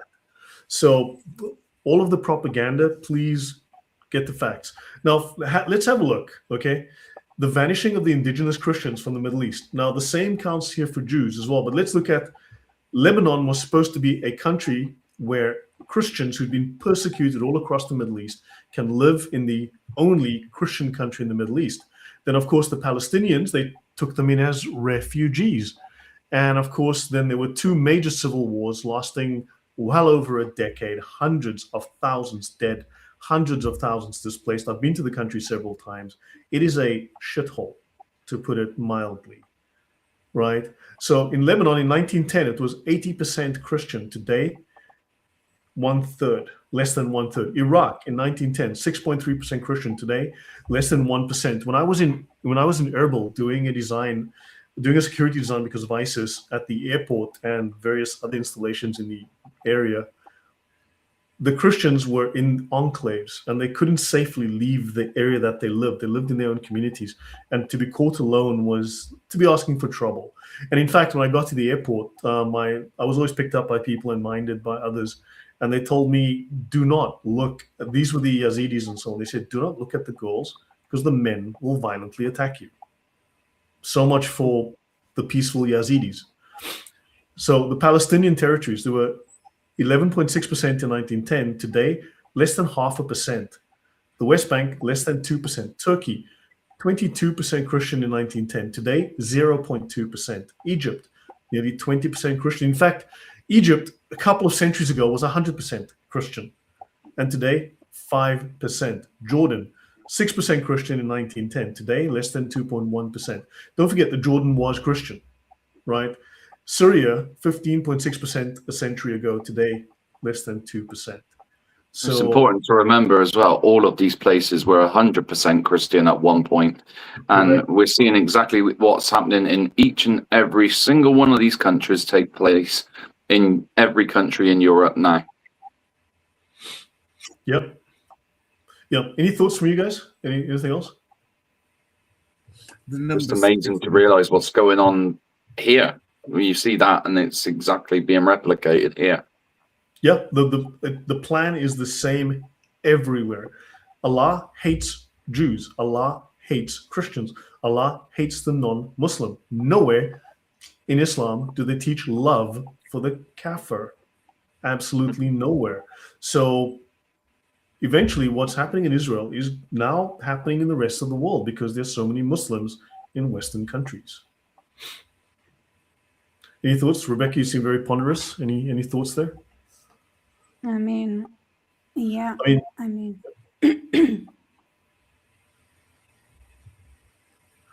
and I mean, if you look at Jews used to be living all across Africa. Now, many places have zero Jews. This is ethnic cleansing. This is ethnic cleansing of Christians. This is ethnic cleansing of Jews. But no one seems to care. Whereas you are Islamophobic for suggesting that you send back Muslim rapists. Yeah. But they got international human rights, don't forget, neither. Yep. So the Arab lobby has worldwide reach, right? Since the establishment of Israel, the Arab lobby has grown to include defense contractors and former government officials employed by 21 Arab states with a lot of oil money, corporations with business interests, NGOs that are making a lot of money from human trafficking. And the United Nations, well, it's owned by the OIC, that's the Organization of Islamic Cooperation, and of course the Chinese, right? So you have resolutions ad nauseum, and academics from Islam-funded university Middle East studies departments, and of course, lots of people in media who clearly just don't like Christianity or Jews. So you have all of these anti-Zionist groups. Now notice, actually, let me bring up something I'll mention here.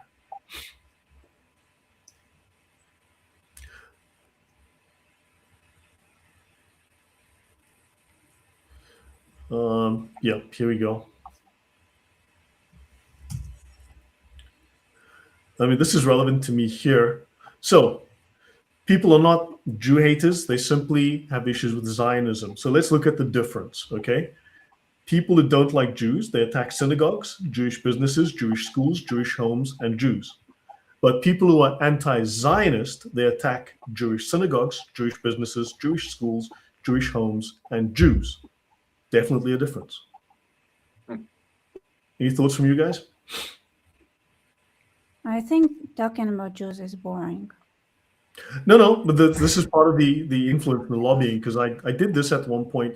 I actually had an issue. I was doing a show with, I did a show on the Talmud. It was 7 episodes on the Talmud and Talmudic law and such, you know, and in comparison with the Sharia.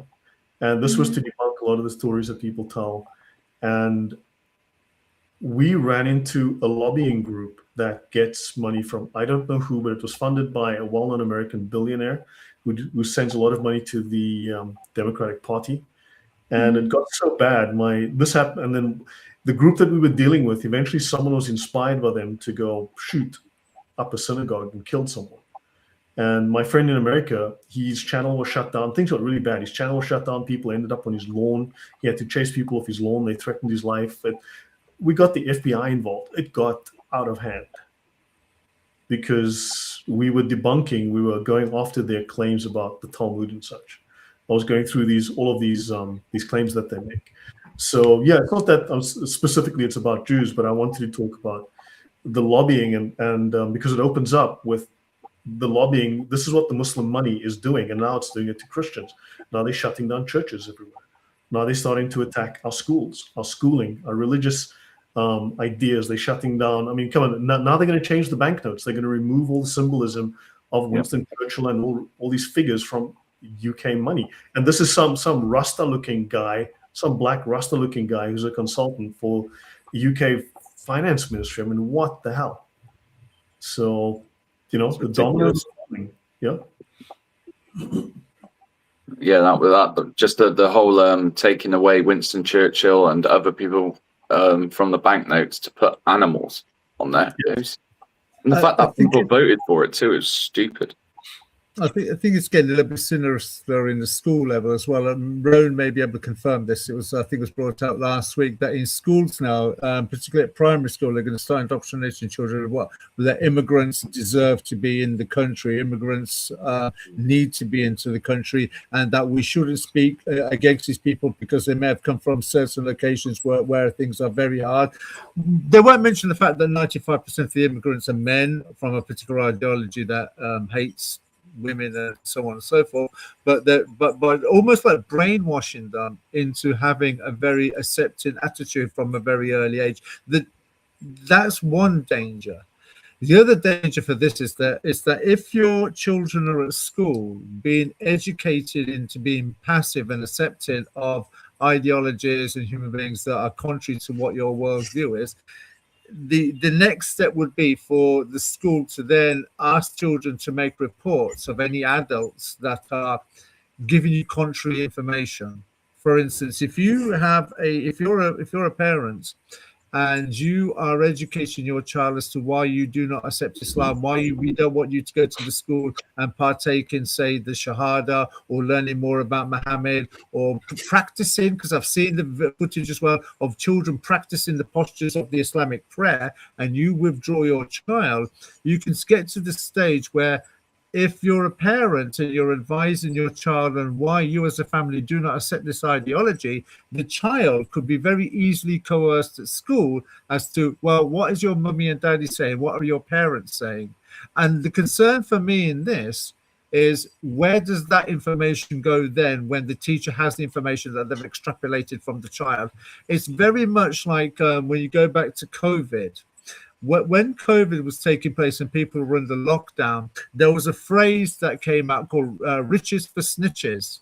That was where the community was spying on their own neighbors to see if there was any activity that was unwarranted going to the people's houses, and therefore the neighbors will report their other neighbors to the police. I can see, or very easily envision in the future, where children are going to school and without realizing, giving information to the school authorities as to what's being said at home about immigrants or Islam or any ideology that doesn't support the narrative. Right. So let me just finish this slide. Now, the Arab lobby has no popular support. It actually gets its way through manipulation, through bribery, through inculcating itself into government. Yep. It's hard for me to understand how you deal with it. For like, I can say to you, because as Jews, right, we are not allowed to pray in other ways. It's a foreign prayer is forbidden. So it's just the fact that like it's so ingrained. It's like, oh, you're gonna take us kids to a mosque. Even entering the mosque, you're gonna have a debate whether you can enter or not. And then if you enter, then it's like prayer is absolutely forbidden because you're Jewish. It's like in the religion. I don't understand like how but here's the thing I'm trying to say here, okay?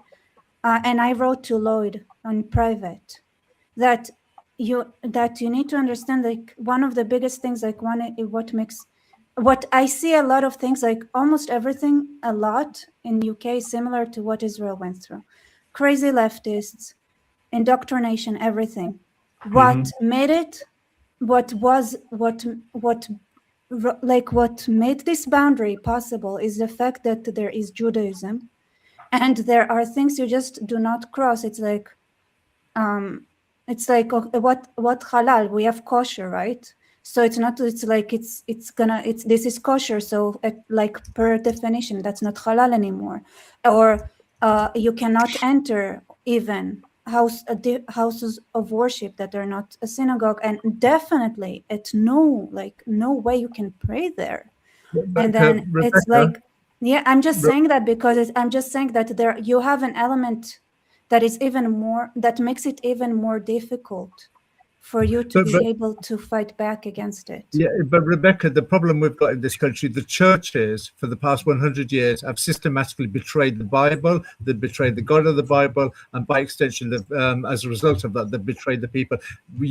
This is not a Christian country, and the churches in this country are not Christian. They're absolutely Christian. And that's the problem. When the churches started adopting Darwinian evolution, woke ideologies, female clergy, the House of Lords was predominantly church people, now supporting full-term abortion, supporting things like gay marriages, supporting things like investing in GC Marconi with church donations. The churches have betrayed the people. So what you've got in the United Kingdom, which you don't have in Israel, but what you have in the United Kingdom is a fractured a society that's splintered into 1,000 shards of divisiveness. The church has been responsible. Once upon a time, just to expand on this a little bit more, once upon a time in this country, this country was a Christian nation where it had objective theistic moral values that held the community together. We even had such phrases to support it, like living in sin, meaning, you're not married. A child born out of wedlock is a bastard.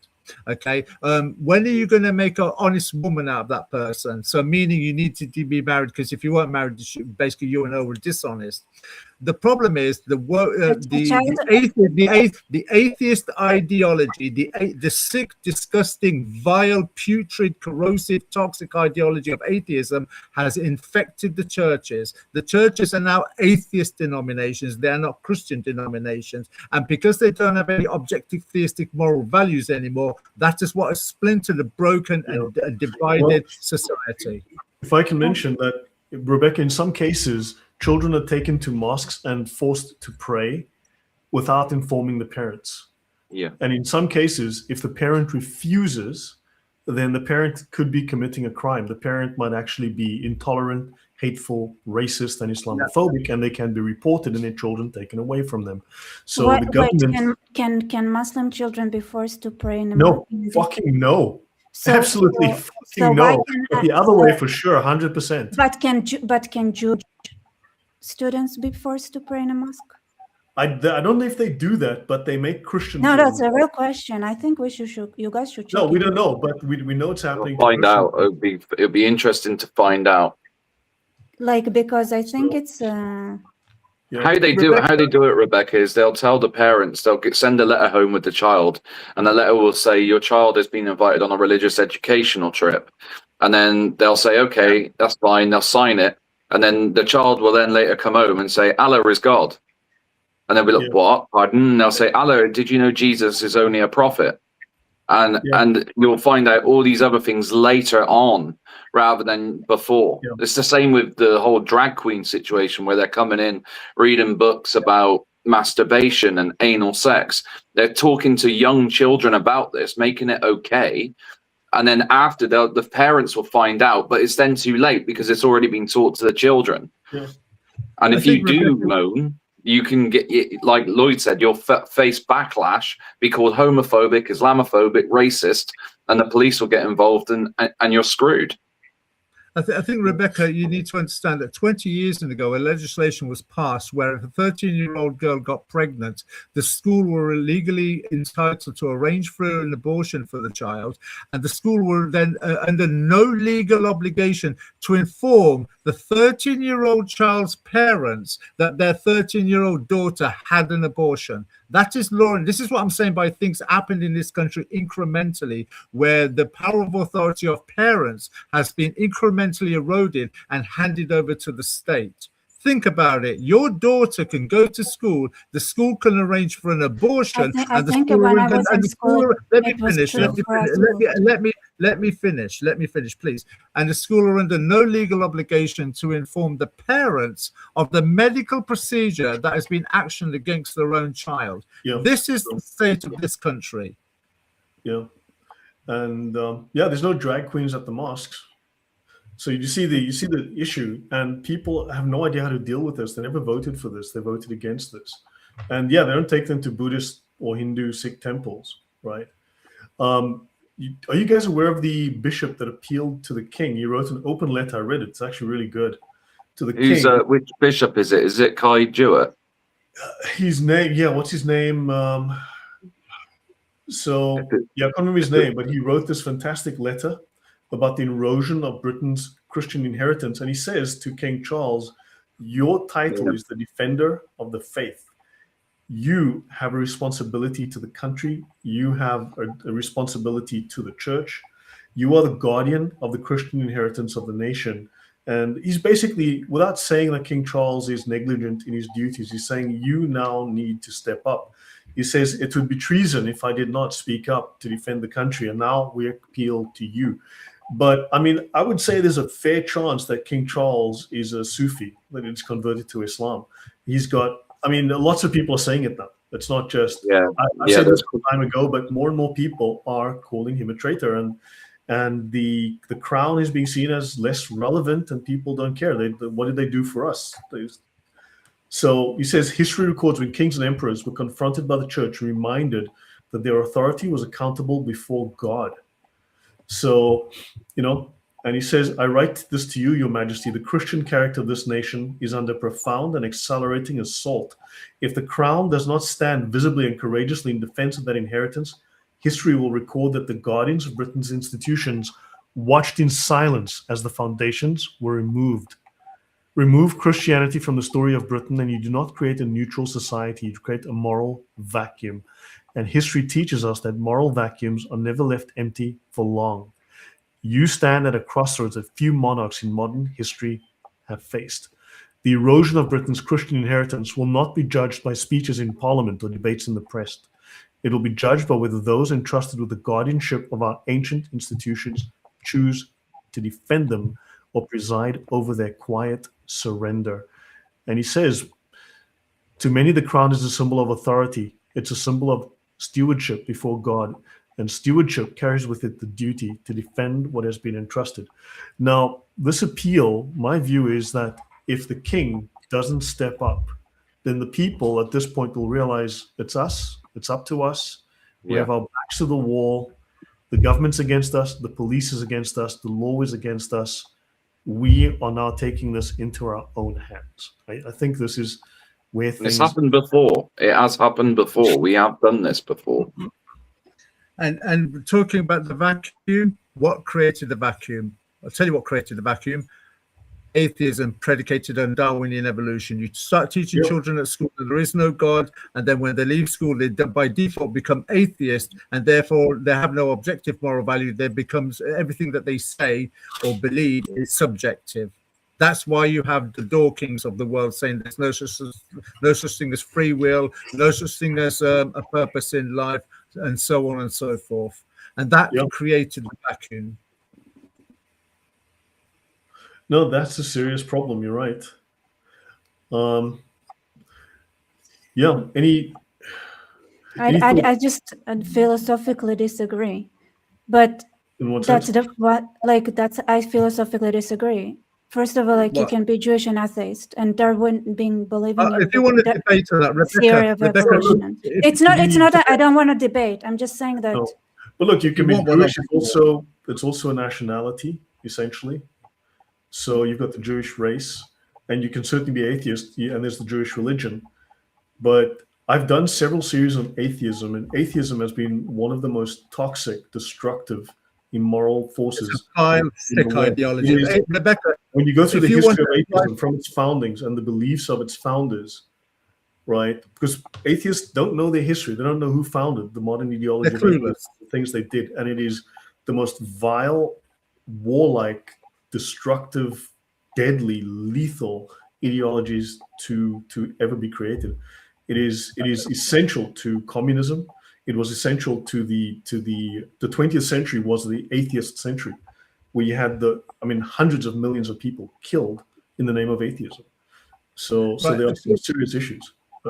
State-assisted suicide directly by atheism. Full-term abortion, or even any abortion, but full-term abortion are directly associated with atheism. Drag queen story time, atheism. LGBTQI drag maps, so on and so forth, atheism. Three men having a marriage between themselves, polyamorous marriage, and adopting little girl, atheism. Anytime you want to go on a face-to-face debate on atheism and how vile, evil, and toxic and corrosive it is, Rebecca, let's arrange it. It's not that, because I'm Jewish, but Judaism doesn't force you to believe in God. And you can also believe in the theory of Darwin. It doesn't. Well, it's the same as Christians. You've got cultural Christians who've been christened. It's not cultural. It's not cultural. It's not, because we are not the same as Christianity. It's not like Judaism is not like Christianity in that sense. No, but I would say there's people that have been raised on the principles and values of the country, which once was, mainly Christian. So they've been brought up with the same, I would say, traditions and the same, the atheists celebrate Christmas still and things like that. Yeah, they'll be some will be baptized, they'll believe in God on their last day, if you like, or when they're threatened, or when they feel, I would say like they're victims. I can't remember something. Because I'll tell you something, because everything you've listed, in theory, Muslims would agree with you. So if everything you've listed is something that you have in common with Muslims, then what you need to be stronger on what it is that you're fighting in Islam. I think because that's my problem. Because everything you've listed was it was the same as what the Muslims believe. So, what, drag queens? Yeah, they don't believe in those things, right? Like most Muslims don't. Everything you've listed, Muslims would agree with you, and they enforce it. So, and none of the things that you've listed from the start to finish was something that a Muslim would not agree with. Yeah, but they would murder them and hang them from cranes. There are some differences. So here's the problem, right? Because where he said all those things, he didn't say let's not hang. If the man and man have relations, let's not hang them. I'm telling you, there is like a definitional problem of positive thinking. No, there are differences. The one would apply. One's a theocracy. The other is a moral ruling. There are differences. I'm going to go back to this topic because, I mean, we seem to be misunderstanding the point of some of the discussions and maybe going off into a tangent that not necessarily understands the point, but tries to bring a contrarian opinion to the point, which is not helpful. I was mentioning earlier Huma Abedin. You may know her. She's now married to George Soros' son.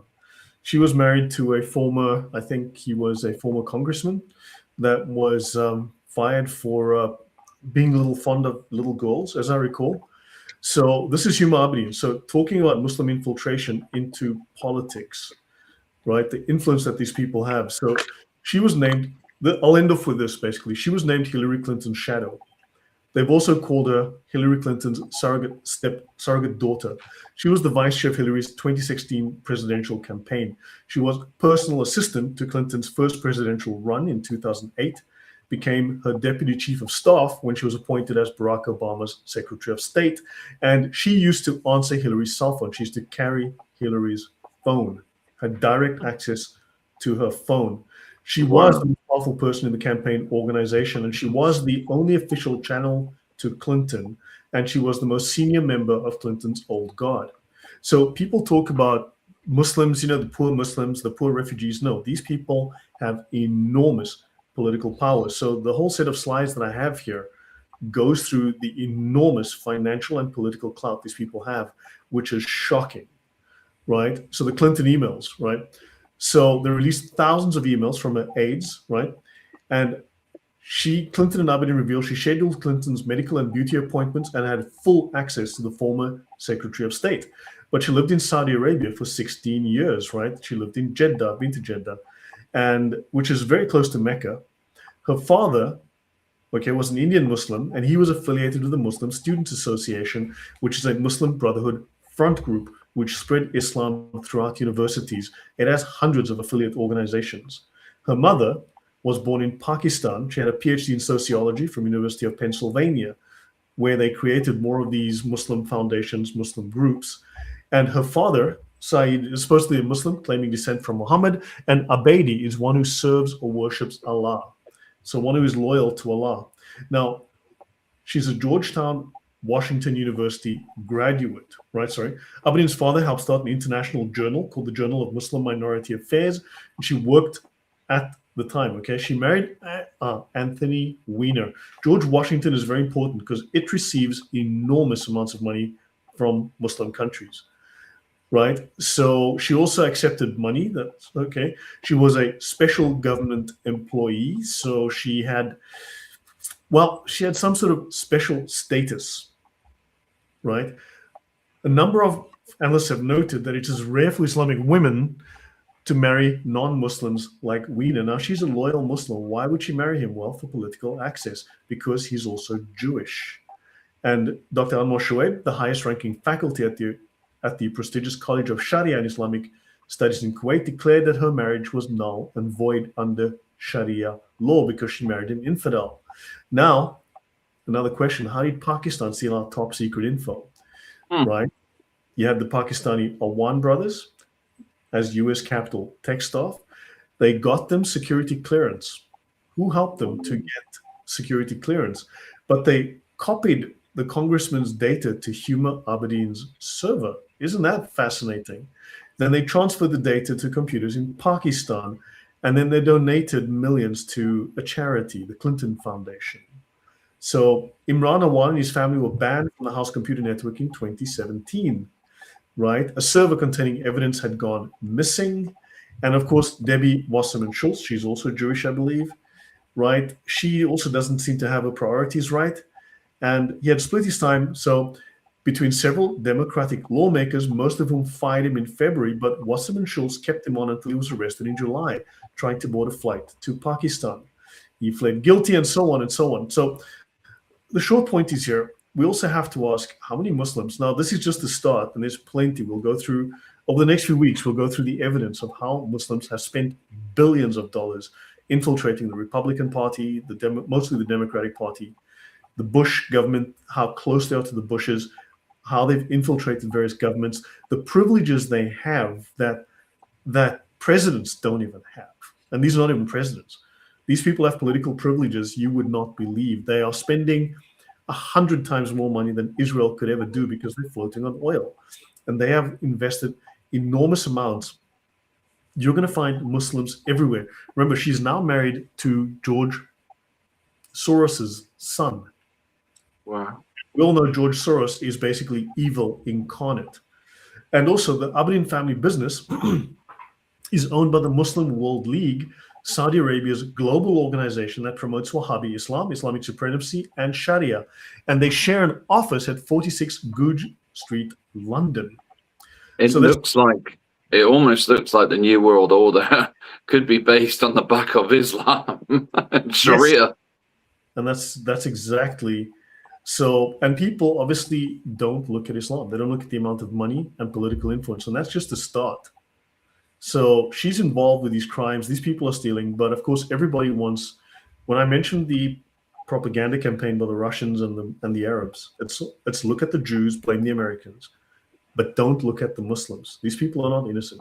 I'll leave it at that for now. I mean, these guys, so yeah, any thoughts from you guys? No. I'm just gobsmacked how much influence that they managed to get. They're very smart. And it's Taqiyya, isn't it? The whole Taqiyya business, which enables them to do whatever they want and infiltrate wherever they wish. The Muslim Brotherhood's plan just seems to be dismissed by absolutely everyone, even though people are aware of their memorandum and what is detailed in it. They simply put blinkers on to ignore it. I think a few years ago, Lloyd, when you and I did this show with Arab oil money investing itself in Europe, America, and England, I think a lot of people will probably view that as maybe a slightly conspiratorial. But I think now looking at the situation with the Somalian woman that got into Congress, the Mandani being mayor in London, New York. Then we've got Sadiq Khan in London. There was recently in Brighton a Muslim mayor elected, could barely speak English. Then you look at certain political influences with the Green Party, and then what was it, the ex-terrorist that wanted to get elected in Birmingham. You're now seeing the manifestation of the backing that Lloyd and myself were talking about years ago. You're seeing it's bearing fruits now. And then, of course, the UK rape gangs are now found to be international. They're transporting women out of the country, which is a whole Epstein network. And then, of course, you've got Somalis in America. This whole issue with them sending the money back to finance terrorism abroad. So people are starting to see that this is a whole financial network propped up on crime, on theft, on fraud, and of course, raping European women. Yeah, 100%. Sorry? Now, to me, I'll be honest, the problem is, to me, that the focus, as far as I'm concerned, right? The thing is, these are people who steal, kill, rape, I'll do all those things. And there isn't like a mindset that law and those stopping those things comes first. I don't know why it has it's like if you remove the Muslim thing and you understand those are mafias, then it's clear, right? It's just fraud. It's different networks of schemes, like scammers. And the thing is, to me, right? That's the thing. That's the main thing. It's like you don't do this, you don't do that, you don't do this, and this is things that you don't break. And then there is individuality, and don't push your nose where it doesn't belong. It's like you need to put boundaries, border, and know and stand and understand them, and never, and even don't to be completely. This is the way Israelis adapt with that when the entire world was like whatever, you remove the religion language. You only use the technical law breaking, and I that's think enough. the problem you've got with Europe, England, maybe in America as well, is that unlike the mafia are not a product of consanguineous marriages. The Muslim community are. Unlike the mafia, Muslim communities are interconnected nationally and internationally. The mafia is just a crime gang. The comparison is, I understand why you'd make it, but the Muslim community is significantly more powerful than any mafia organization's ever been on the planet. They are very powerful, yes. But they're nothing but that. They're just that. And okay. I just thought I'd make a contribution coming from the fact that I have come from the Pakistani Muslim community. I've suddenly realized how little I know. Yeah, it's very much a family mafia. It's a family business. It is. And I think as a black guy from Africa, I think that Westerners struggle when I try and tell them that you must understand that on the whole, on average, black people hate you. Now, they don't casually dislike you. They don't have a general sense of unease. They hate you because they taught to, because this is endemic in the culture. So they may not let you know this. They may be very nice to you at work. I've had far too many conversations with my friends. When the white guy's around, they're all very nice. When the white guy walks out the door, that conversation shifts like that. And you'd be shocked at the things that they would say. I had a friend of mine forget that my wife was sitting next to us in a group. And when he didn't realize, when he forgot, because she was sitting there quietly, he started to say things that were, shall we say, 180 degrees different to the things he was saying a few moments before. But he'd forgotten she was there. And the conversation shifted, the tone shifted completely. You need to understand you've got people that are not very gracious, they're not very forgiving. Look at South Africa. Blacks got what they wanted. They got political control, they got power, they got money. What did they do? They've turned South Africa into a mafia state that is corrupt, is failing, and they now are openly talking about killing all the whites. They're not going to be nice to you when they get power. They're going to hurt you. And you see it happening. So this is the culture, you've imported it. And if the government doesn't, then at some point it's going to be V for victory, and the people are going to have to stand up for themselves if the government doesn't step in. And so look, vote Restore Britain, vote Rupert Lowe, and it's not going to be easy. That was my final statement. Millions must go. Yeah, millions have to go. I don't want them here either, because I know what they're like. Three simple words, but it's so beautiful. Restore Britain, Rupert Lowe. I tell you what, that has been a literal godsend. That video I sent you, their new political video, is brilliant, superb. No, he's not wrong. Thunderous, your thoughts?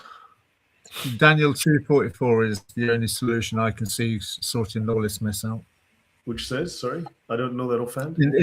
And in the days of those kings, the God of heaven will set up a kingdom that will be brought to ruin. It will not be passed on to any other people. It will crush and put an end to all these kingdoms, and it itself will stand to times indefinite. Same kingdom Jesus asked us to pray about.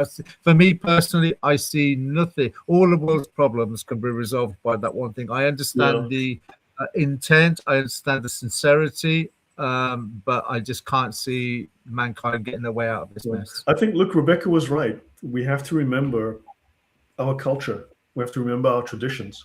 And we shouldn't be ashamed of being part of a given culture, race, ethnic group. The English are an ethnic group. These are English islands you live on, right? The Jews have remembered who they are, what they're fighting for, where they came from, where they're going. And white people, unfortunately, are facing governments that hate themselves. These leftist Jews, they hate themselves. They all out-group preference. These leftist white liberals in California, New York, they hate themselves. They all out-group preference. It's crazy. It's insane. And you are preferring people who literally hate you and will and do cause harm to your culture. Rebecca, final words to you. So, Ron, yeah, please. I was about to say social suicide on the altar of political correctness. It's a joke. Yeah, Zimbabwe. Yeah, I've been to Zimbabwe recently. Oh my God, it's a mess. I mean, compared to South Africa was better under white rule. Let's be honest about that. Okay, much better. So was Zimbabwe. Final word to you, Rebecca, before YouTube kicks me off. Like the other thing, which is happens a lot, right? I always say, like, if you look at it as like a mafia, some members of your clan are gonna join the mafia because they have a proclivity to be criminals. And it's like the Jews also get it. Like Jews understand. Some Jews are gonna be, because they are not good people, they're not gonna stay in the clan. It's okay to let them go, but know what they are. Yeah, but we have to know what we're up against. That's why we have these talks, so you can learn a bit. There's so much more to uncover as we go forward with other shows. I will talk about the infiltration of these Muslims with their billions and billions. I mean, I mentioned George Washington University earlier. I mean, there's people talk about, oh my God, Jewish money infiltrating and corrupting everything, and it is enormous sums of money. And but isn't it the Jews that own all the banks that they say? Surely they would have picked up on it by now. All the money, and the money is looking very Muslim. It's Muslim money. So yeah, guys, we can call it a night here. It's been interesting. Rebecca, thanks for joining us. Thank you. Yeah, Thank you look, for I having understand me. things are tough. Things are tough in Israel right now. Things are tough, but you To say that. Yeah, but look, can we swap? I mean, because Can we swap? I mean, look, the difference is thank that you. they're much closer to you, so they can lob bombs over the border. Whereas, it's slightly different. Things aren't quite there yet for the UK and France, but it's coming. It's a different kind of war. And I think we need to remember who we are, what we stand for. And the one thing we can rally around is a common religion. I mean, as at least in that sense, we can rally around that as a common denominator. And remember who you are. There's nothing wrong with being white. I'll say to sound like, what's his name? The guy from America. I can't remember his name now. He's really funny though. I'll remember it and I'll get back to you, Lloyd. I'm gonna have to nickname him now. Cool. So guys, yeah. I see people in the comments saying, somebody said, right, go back to basics. Okay, now go back. Assume that originally we lived in a lawless, clan-based, power-based societies with no justice system that was just, with nothing at all. And from that, this is the starting point. And from that, we enforce the law. So go back and understand how people started enforcing law from complete, not only that they started from scratch, they started from scratch in a sense that nobody, like, those were not even written yet. Even like it took them like a couple of millennia to like 100,000 of years to get into the idea of do not murder. So true. I mean, Western law is built on biblical morality, the 10 statements, 10 commandments. Whereas Islam still hasn't quite caught up with those yet. So guys, I think the back to basics comments is actually, if I stand to be corrected, but the person who made the comments back to basics is actually referring to David Cameron maybe I think about 15 years ago, when he observed that multiculturalism had failed, and also the modern, if you like, view of what constitutes as marriage has failed because of the broken society of broken marriages, with children being born into families where one woman can have 2 or 3 children by 2 or 3 different men. That has impacted society and fractured society as well. So when David Cameron made the phrase the back to basics, he was trying to say, let's get to objective theistic moral values. But also just back to logic and back to basic morality, and also just remember, we are nations, right? We are cultures. We protect our own. We look after our own. And they are outsiders and they are insiders. And sometimes we have to remember that. We've sometimes just got to say those are bad people doing bad things and they need to be punished. So, Yeah, and if somebody's like, I don't care, they're Muslims, it's not okay. That's it. Like, what's Islam has to do with it? Play dumb when necessary. I'm telling you, it helps a lot. Works for us. I've got a friend who says, what shame on you? All black people do not hate whites. As a Christian, I love my white brothers. I was a fan until now, brother. Very disappointed. Well, sorry, I should have said not all Muslims are going to stab you, but Islam definitely teaches murder. And not all black people are going to murder the farmers and rape the white girls and attack people, but some certainly do. And unfortunately, that idea is prevalent amongst blacks. I'll tell you what happened. You know what? I got an education, and you know what black people tell me in South Africa? Fuck off, you're white. That's what I get for being educated. They tell me, who are you, fucking white man? I'm not white. Last I checked. You know what? In Poland, I'm too fucking black to get the job I want because I'm not Polish and I'm fucking black.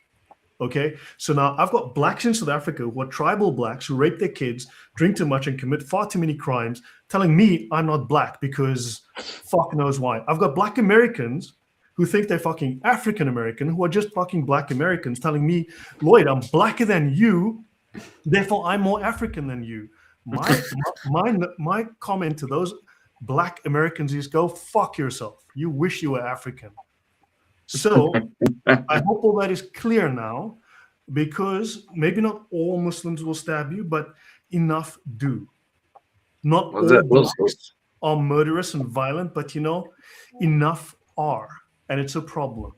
And in my experience, oh yeah, even in my family is, look, I come from half white family, so look, I've got a mixed family. I've got friends that family that looks like Rowan and Rebecca and with blonde hair and blue eyes. I've got family like that. And I will protect them. And if some black person tries to hurt them, I will do damage. You have no idea. That is my family. I don't hate them. I don't hate black people either, but I do understand I have never been mugged by a white person ever in my fucking life. The only people who have mugged me and pulled weapons on me are black. So don't come and tell me that blacks walk on fucking water, because black culture is violent. It is primitive, and it needs to get fixed. Lloyd, you should go to Colombia for corrective experiences, to get mugged by white people as well. Sorry, I think you can have like a corrective experience. Go to Colombia to get mugged by white people as well. Technically, they're South Americans, so not quite. Oh, they're not. But I have never looked over my shoulder. As far as I'm concerned, they're white. It means they're Jesse Peterson, that's who it is. Jesse Peterson, have you heard of him? Who? What? So sorry about that, but seriously, man, I left. You know what happened? I left South Africa. You know why? Because blacks, tribal blacks, I'm not tribal black, blacks set up shanties across the street, and then they started claiming that I bought a bloody house, I renovated a house in South Africa, I moved there, And you know what blacks did? They broke into our neighborhood. They blocked the streets with tires and wood and trees and burned it. They threw petrol bombs into cars, nearly killing people. A friend of mine who works in security services had to pull a woman out of a burning car, a nurse, going home at 11 p.m. at night. My neighbors on the one side had a petrol bomb thrown into their black neighbors like me, not white people, because, we stole their fucking land. These are people who can't give you a postal address, who can't tell you who their bloody grandfather was, who weren't even able to write, because you know what? 100 years ago, blacks in South Africa had no system of writing, no system of building ships, navigation, harbors, couldn't build a house that wasn't made of mud or sticks. 100 years ago, these people were barely out of the bloody Bronze Age, No writing, nothing, no science, no medicine, no astronomy, nothing, zero, cavemen. And now you've got suits and you're running a country. There's a little bit of a disconnect here. You didn't even have socks 100 years ago. That all came from white people. You weren't Kangs, you were cavemen, right? And then these cavemen come and want to steal my house. I somehow stole property. I stole their land. So what they do is they throw a petrol bomb at 1 o'clock in the morning into my neighbor's house, nearly murdering him and his two small kids. They flee, right? Then a couple of nights later, they throw a petrol bomb into my other neighbor's house on the other side of me, into their kitchen, burn the house down. I'm in the middle. You know what? I had trees in the back. That's why I didn't get a petrol bomb through my bloody window. I packed up and I said, fuck this, I'm out of here, and I moved to Poland. You know what? No one's trying to kill me. But you know what? In South Africa, I was prepared, as need be, to kill people, because my life may well depend on it, as did the life of my wife. Understand? I went to go buy her a gun, and when we got to the point was I was thinking, if she needs a gun to survive, maybe we need to leave. And I packed up and I moved here. Okay, I didn't have a job for 5 years because Poland doesn't like black people. Let's be honest. Okay, they gave me hell. I went through hell to get my residence here, to get a job here. You have no idea the shit that I went through because of blacks in South Africa. So don't come and give me lectures about nice black people. You nearly fucking murdered my neighbors, and I had to leave the country, flee the country because of the shit that these people believe. Okay, so don't tell me they don't hate people. They hate me too because I'm not black enough. Sorry, I need to stop there. Lord, you went through all of that and you can listen to Brits talk and not to get angry? Wow, Sorry, you are a way better man than me. Right, and just from my point as well, before I go, as an ex-Muslim from the Pakistani community of this country, I can say categorically now, without a doubt in my mind, I do not know. Let me repeat this: I do not know, and I'll say it again for a third time for emphasis. I do not know of any Pakistani Muslim I've ever come across in my life that, if they knew about any rapes going on of white girls in this country, that they would say anything. Each and every one of them would say nothing. I do not know of any Pakistani Muslim that would stand up, male or female, that would say something's going on, this needs to be sorted out. Every one of them, every single one that I know, will stay stum. Yeah. No, I mean, there are cultures that are bad. There are cultures that are evil. There are religions that are evil, and there's better and there's worse.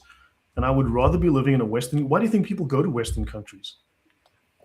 Yeah, exactly. Why do we go to Christian countries? Simple. So sorry, guys, I lost it there, but seriously, no. I've seen what's happening in South Africa, and I know the threats my family is under. So, no. Right then. And this shit's coming to Europe. I don't want it in Europe. I don't want to see it there. Simple. You're Sorry. quite lucky to be in Poland, though, Lloyd. Yeah, dude, I can tell you it was not a picnic. I can. No, I assure you bet. it was no By the picnic. signs of it, it doesn't. Yeah, it doesn't sound it. But I wish with me being with my color of skin and with my faith, and I would, if I could move to Poland now, I would. I really would. You'd like it here. It's pretty good. I mean, it's pretty good. Yeah. I'm not saying, look, I have a job now. I'm settled. It took me a long time, but you know what? It's a good country, right? Despite its issues, I mean, no place is perfect, but at least nobody's trying to kill me. Nobody's trying to rape my wife, and I don't have to think. I don't have to walk in public, walk in the forest, and think, do I need to kill those two men? At least I don't have to worry about that, because trust me, at home I did, too many times. I'll leave it at that. Yeah, takers. They takers. They're not builders. They takers. Those are the cultures. Yeah. So guys, sorry about that. And Lloyd, how was the police there? Who would they help? The police are often part of the criminal cartel. The government is basically a terrorist government that got elected, just like in Venezuela. It's a criminal cartel. It's a black criminal cartel. Ex-communists, or still communists, radical 80s communists. For instance, if you look at all the BEE money, they call the Black Economic Empowerment, all of this money that was funded to black businesses to uplift the black economy. So an investigation was done into where the money went. That money, the billions of dollars, the hundreds of billions of dollars, circulated amongst only 100 black people. So the money was captured and enriched a very small minority of blacks. I mean, poverty is higher now than it was 30 years ago under the white government. You know, I have like 60, 75% youth unemployment. You've got like 30% adult unemployment rates. I can't remember the numbers exactly, but things are far worse now. I mean, we had under the white government maybe 400 murders a year. Now you've got 20,000. I don't know how that's winning, but things are bad. The police are corrupt. The police are incompetent, and it's yeah. And Islam is also growing in South Africa. You see it as well. UK, welcome to the third world. The British Empire needs to start again.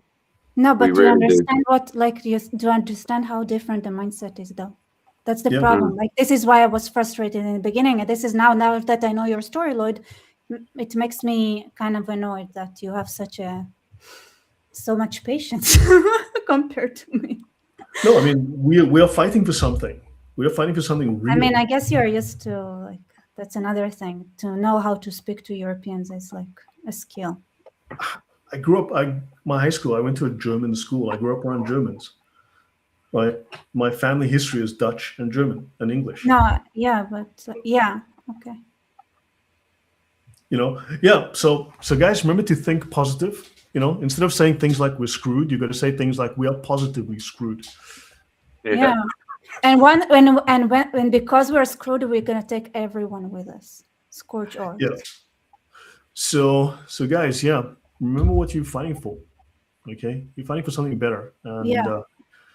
yeah. So guys, thank you very much. It's been really fantastic having you all here. Sorry about my rant at the end there, but that upsets me. I'm sorry, man. It was a yeah. Oh, it's not that hard, Rebecca. Just be respectful. First of all, just so you know, I'm very respectful. But trying to share what it's like here, what it's the Middle East, and then hearing people say, "Oh, you don't understand how hard it is for us," is kind of annoying. Sorry. Yeah. I can be respectful, but also when I'm disrespected, when you don't understand what it's like outside of your bubble. Yeah, but Rebecca, sometimes me off. in the comments, it's very hard to really. I mean, you've got a few letters only, a few words you can put in the chat, so it's not easy to express yourself in the heat of the moment as things are moving fast. So we've got to be a little tolerant. I mean, so here's guys, the thing, right? I agree. But with their tolerance, they never get to the point where they actually manage to get anything. Well, look, I mean, as I said, you're not amongst them enemies. It's just friends here, and I mean, I have all sorts of people on. So yeah, I think we finally, hopefully, we got to some sort of quorum, and so yeah, guys, this has been interesting. But understand what happened in South Africa is going to happen in the UK. What happened in Zimbabwe is going to happen in the UK, and France, and Germany. It is coming, and you don't want it. Reject it. Say no. Just say no. Did you say my earlier comments, Rebecca, regarding your comments about the grape rankings when I said that Piers Morgan didn't care about it? Yeah, let's not go there now. This is not relevant to this discussion. What's your issue, bro? So yeah. Anyway, guys, thank you. Let's call it a night. It's been great. Okay. Thanks all. Take care. Good night. God bless. Thank you, everybody. Bye-bye.